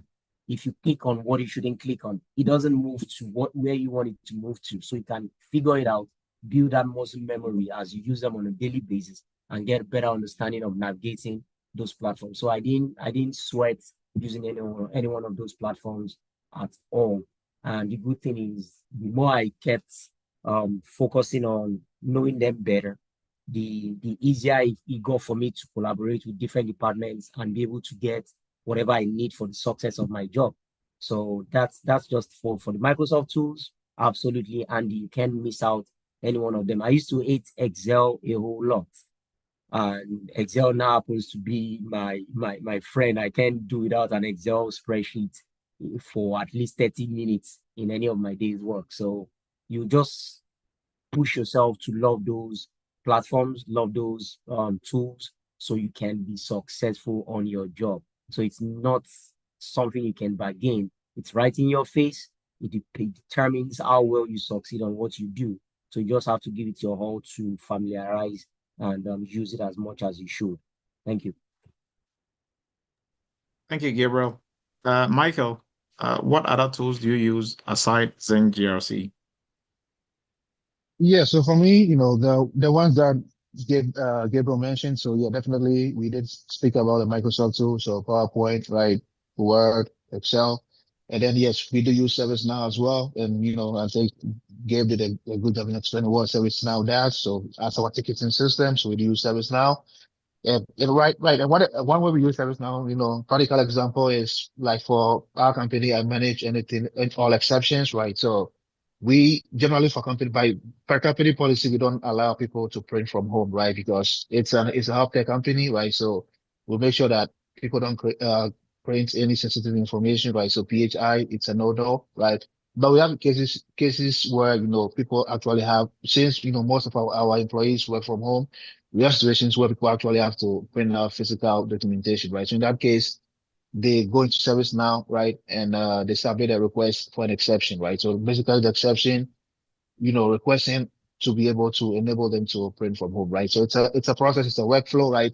And I brought this up because to, you know, show that we currently have an integration in place between ServiceNow and Zen GRC, right? So once the user goes in and put in an exception in ServiceNow, and then once all the approvers, their manager approves, right? So their manager has to approve, compliance has to approve, and then GRC has to approve as well, right? So once all those three approvals are in, right, automatically it generates a documentation record in Zen GRC for us, right? So in order to do this, right, I didn't have to reach out to the Zen GRC team, right? I've never done an integration before, right, with Zen GRC and any other specific tool. So I had to reach out to the Zen GRC team, and they actually have to spend time with our ServiceNow development team, right, developers team, to be able to actually build that integration, right? So yeah, we do use different tools, but you know, one good thing about those tools with with the GRC tool is you can also integrate, right? Integration to make the workflow more seamless, right? So yes, so we do use ServiceNow. We use yeah, it's escaping me. Our SOC, so yeah, Cortex XDR, right? So that's our SOC team, right? So that's what, you know, we use for alerts. So basically monitoring the network, right? So we do, and I do have visibility into that. So whenever we have like any issues, right? Let's say there's a vulnerability, right? And then I have to work with the stakeholders, right? That's one of the portal or platforms that we use as well, right? So I did say ServiceNow, I did say ZenGRC, Cortex XDR, right? Yes. And we use Tenable as well, right? So same thing for stock analysts, we use Tenable. So I do also have visibility into those tools, right? And it's all part of our vulnerability management process. Yes, and then yes, you know, Teams definitely for collaborations, for, you know, reaching out to people. Sometimes, you know, takes long, right? But you can just reach out to Teams. That's like sending a text message, right? So I ping people on Teams, and then sometimes I get an earlier response, right? Yes, and then Outlook, Microsoft, we use Microsoft Outlook, right? For every company is different, but our email system, you know, we are a Microsoft heavy company, so we use everything Microsoft, and we also use I also use Purview, right? So earlier, if you recall, I did mention about DLP, so I basically design the policies, right? So once I design the policies and provide the policies, the DLP policies, right, that we have to put in place to the engineers, then they go in and actually configure and build that DLP policy, right? So and then I have the ability to go in and make sure that the policy is actually right doing what it's meant to do, right? So I have to run some tests, right? So definitely DLP. So then name for that is Microsoft Purview, right? So that's our DLP solutions. Yeah. So I think yeah, pretty much yeah, that's it. I'm probably sure I'm missing some because we use so many tools, right? But the main one for me is Zen GRC and ServiceNow. The other ones, I don't manage it, right? We have other teams managing those, but I have visibility. Yeah, and we do use Jira as well. Our security engineers and development engineers also use Jira, so I do have visibility into that, right? But the main one that I manage, right, is Zen GRC as well as ServiceNow, right? But for the other ones, we actually have people who manage those tools, and all I do is just have visibility in case I need something. I can always go in and check. Since I'm also the internal auditor for the company. Thank So you, yeah, Michael. that's it now. Yeah. Yep. Okay, thank you. So your last words, starting with Gabriel. So Gabriel, now for somebody who wants to break into cybersecurity, or even, you know, if you've started a role in cybersecurity, from how Gabriel is speaking and Michael, both of you are on steroids.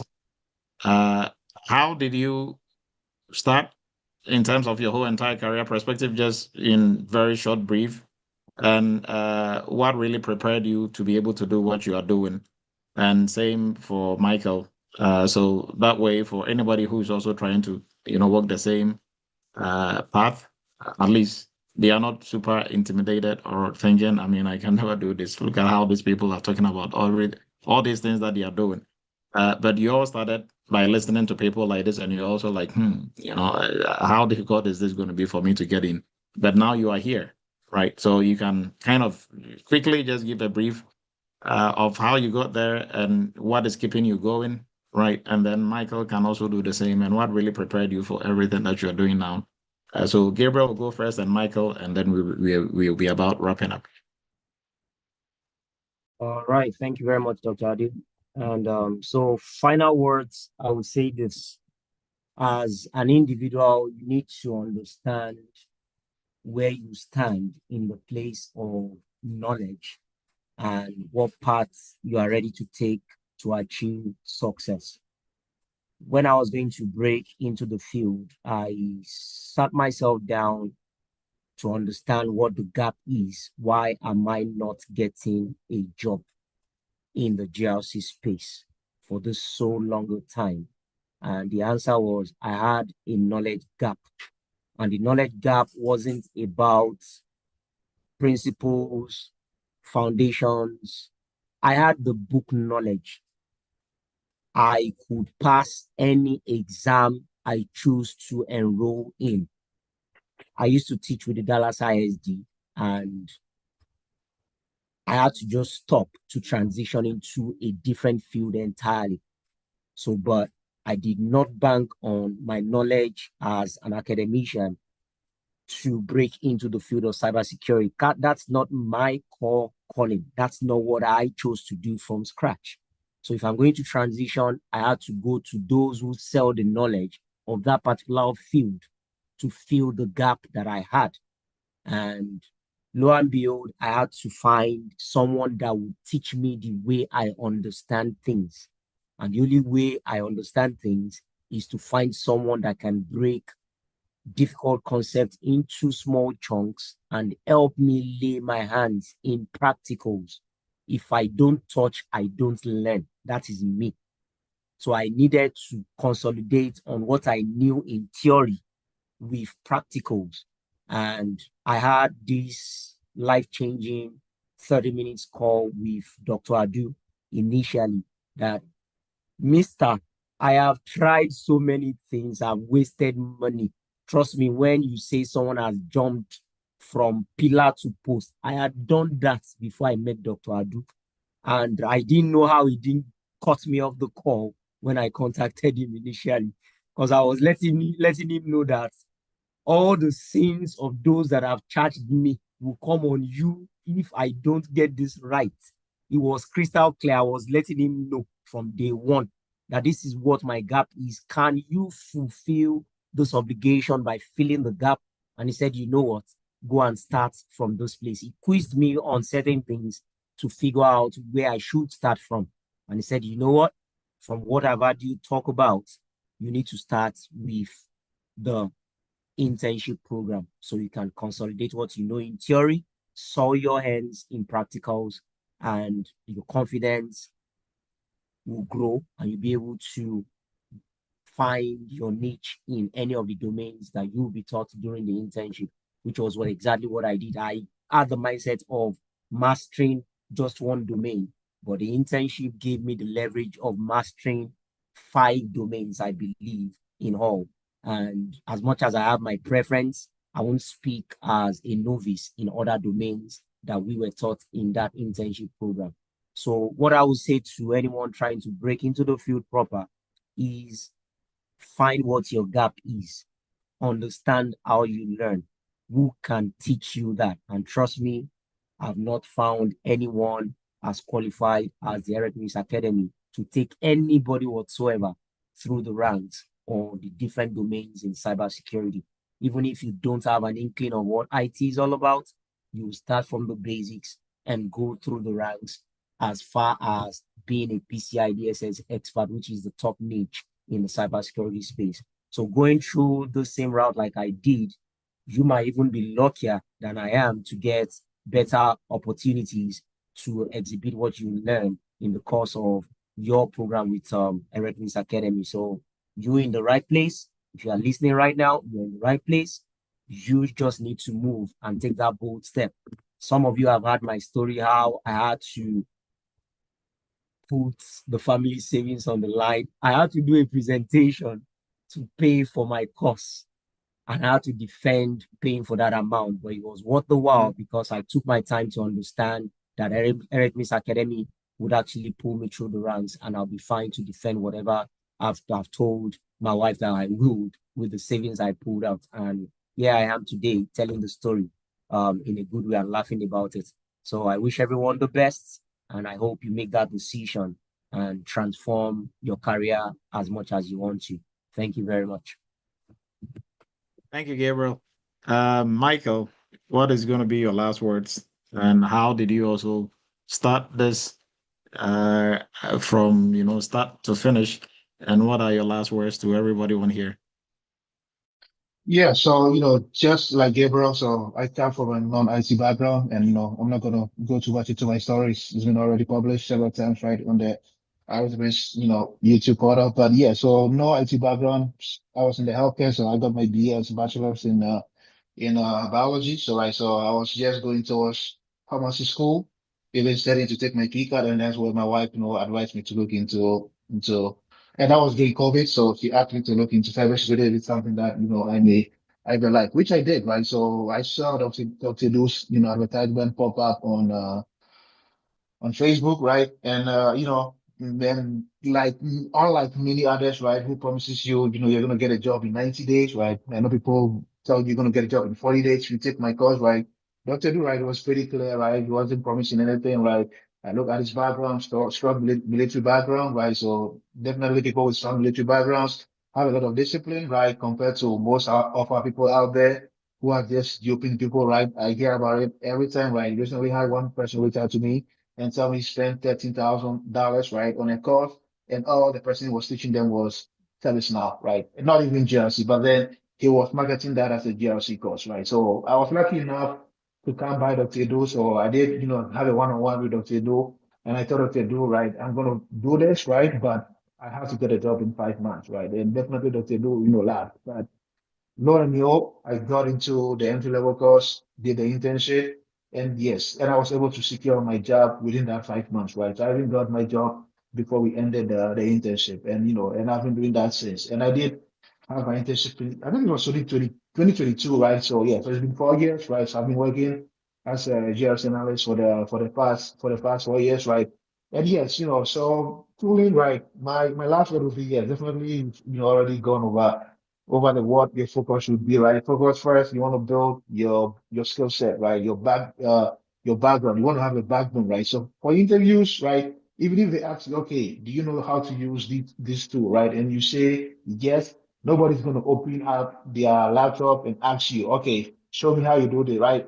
I mean, maybe it probably can happen, right? But I've never had such a thing happen, and I've talked to countless people who've gone through interviews, right?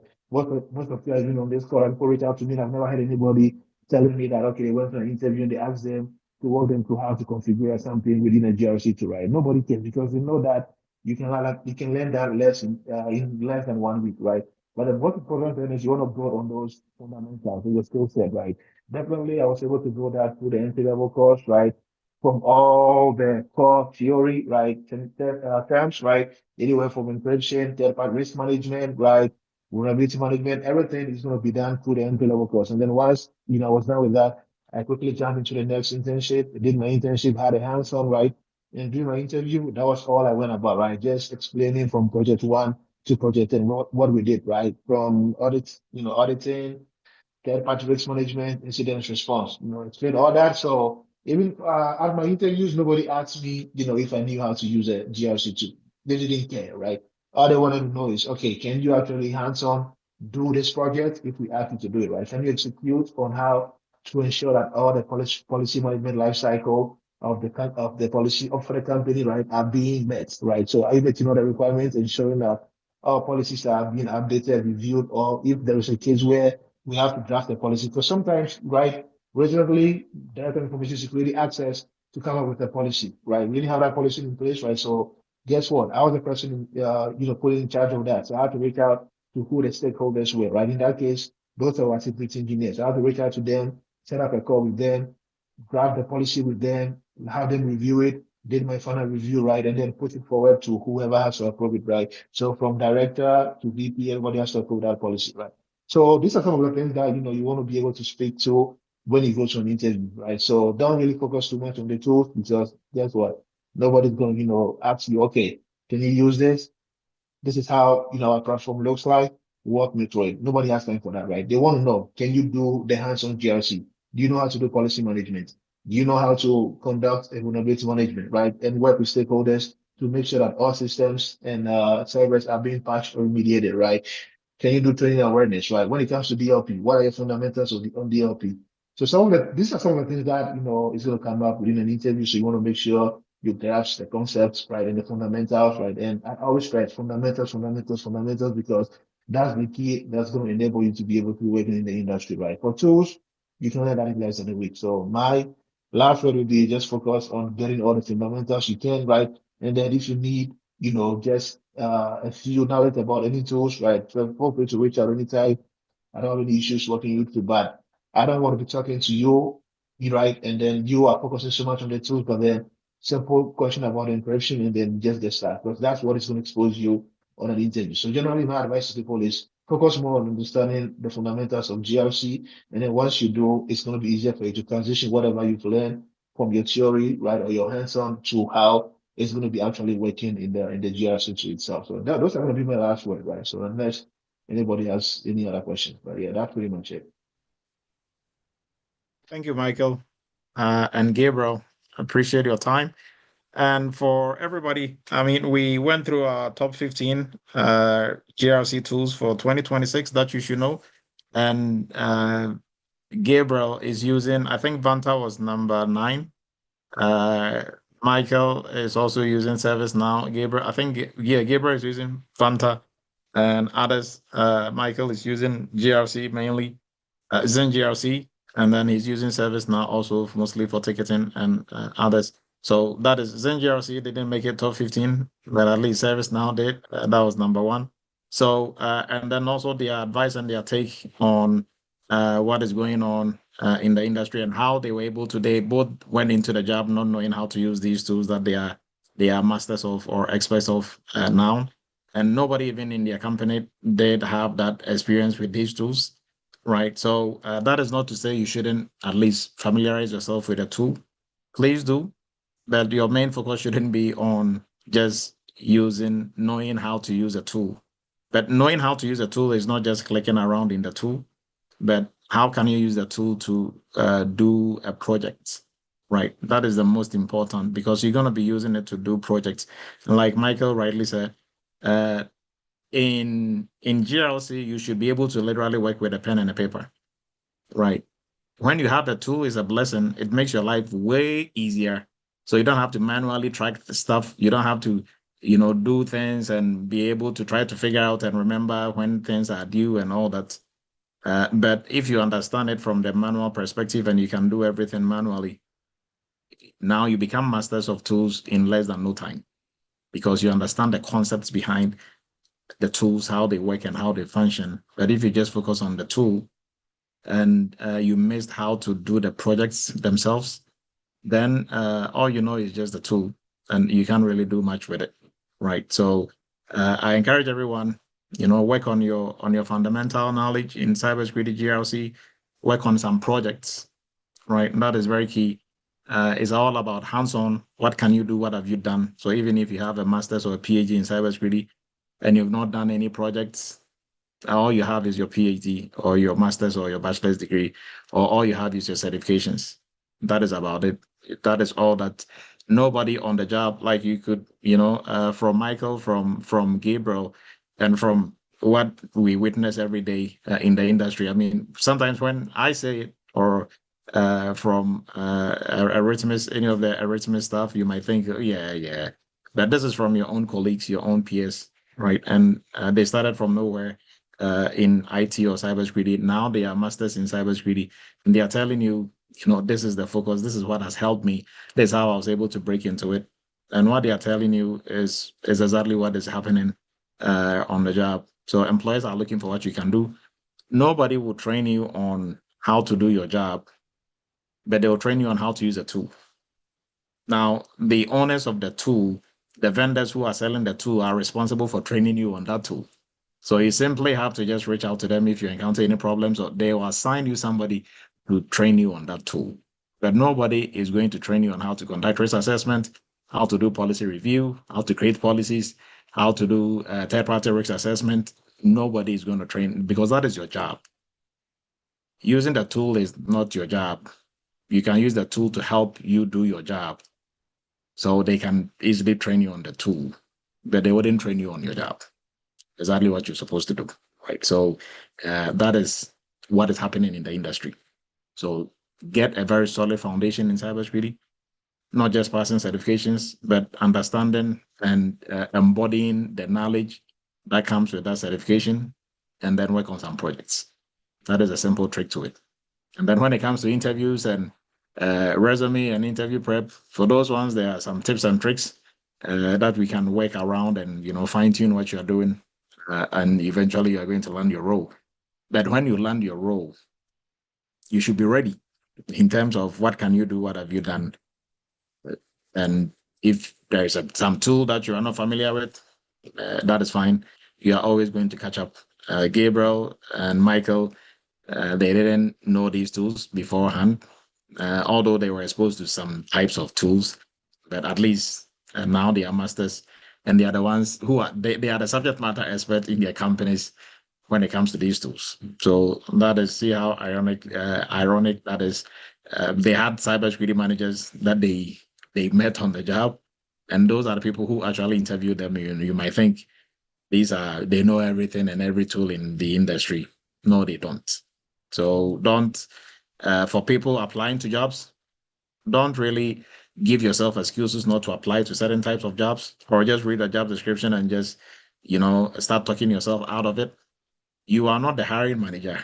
You are not the cybersecurity manager for that company. So why are you talking yourself out? Apply and let them tell that you know, rather than you telling yourself no before you even apply. Right. So nothing should be off the table. Apply to any and every job. I mean, you should have the focus, but stick to that. Don't talk yourself out, because most people do. And that is going to be my take. I appreciate everybody's time. We are 22 minutes over the hour. So we are going to meet same time next week for another exciting edition of Eretmis Cyber Chat. Now, the top 15 list has been posted in the chat. So for folks who are asking about that, you can easily download that. And Michael and Gabriel, we really appreciate your time. I think there was a question here. I'd like to know if the evidence presented to the auditors are those uploaded in the Zen GRC. Yes, Raphael is asking if the evidence that you are going to present to your auditors, they are the ones that are going to be in Drada or Vanta that you are uploading in there, right? And mostly for auditors who are going to come in, if they are not already using any of your tools, you can give them access to that. And if it's a PCI audit or what, they will be able to go through and look at your evidence and everything that you've been presented, that you've presented in there, or have uploaded in there, right? So hopefully that answers your question. And in the chat, I don't think there are any other questions. There are some team lives in there, and we appreciate everybody's time. Because you are running out of time, we wouldn't be able to give some shout outs. So have a great and wonderful weekend. We are going to meet same time next week for another exciting edition of Eretmis Cyber Chat. Gabriel and Michael, you were awesome. We appreciate your time and your insights, and keep doing great things in the cybersecurity space. And these are some of the mentors you're going to have when you join the GRC workshop and internship, right? And it's very exciting to see Michael was a mentor, one of the mentors for Gabriel's group, and now they are both here, sharing their story. So it might probably going to be you next, because Gabriel is a mentor on there as well. So it might be you and Gabriel next time. So appreciate everybody's time. Have a great and wonderful rest of the weekend, and we will meet same time next week. Have a great night, everyone.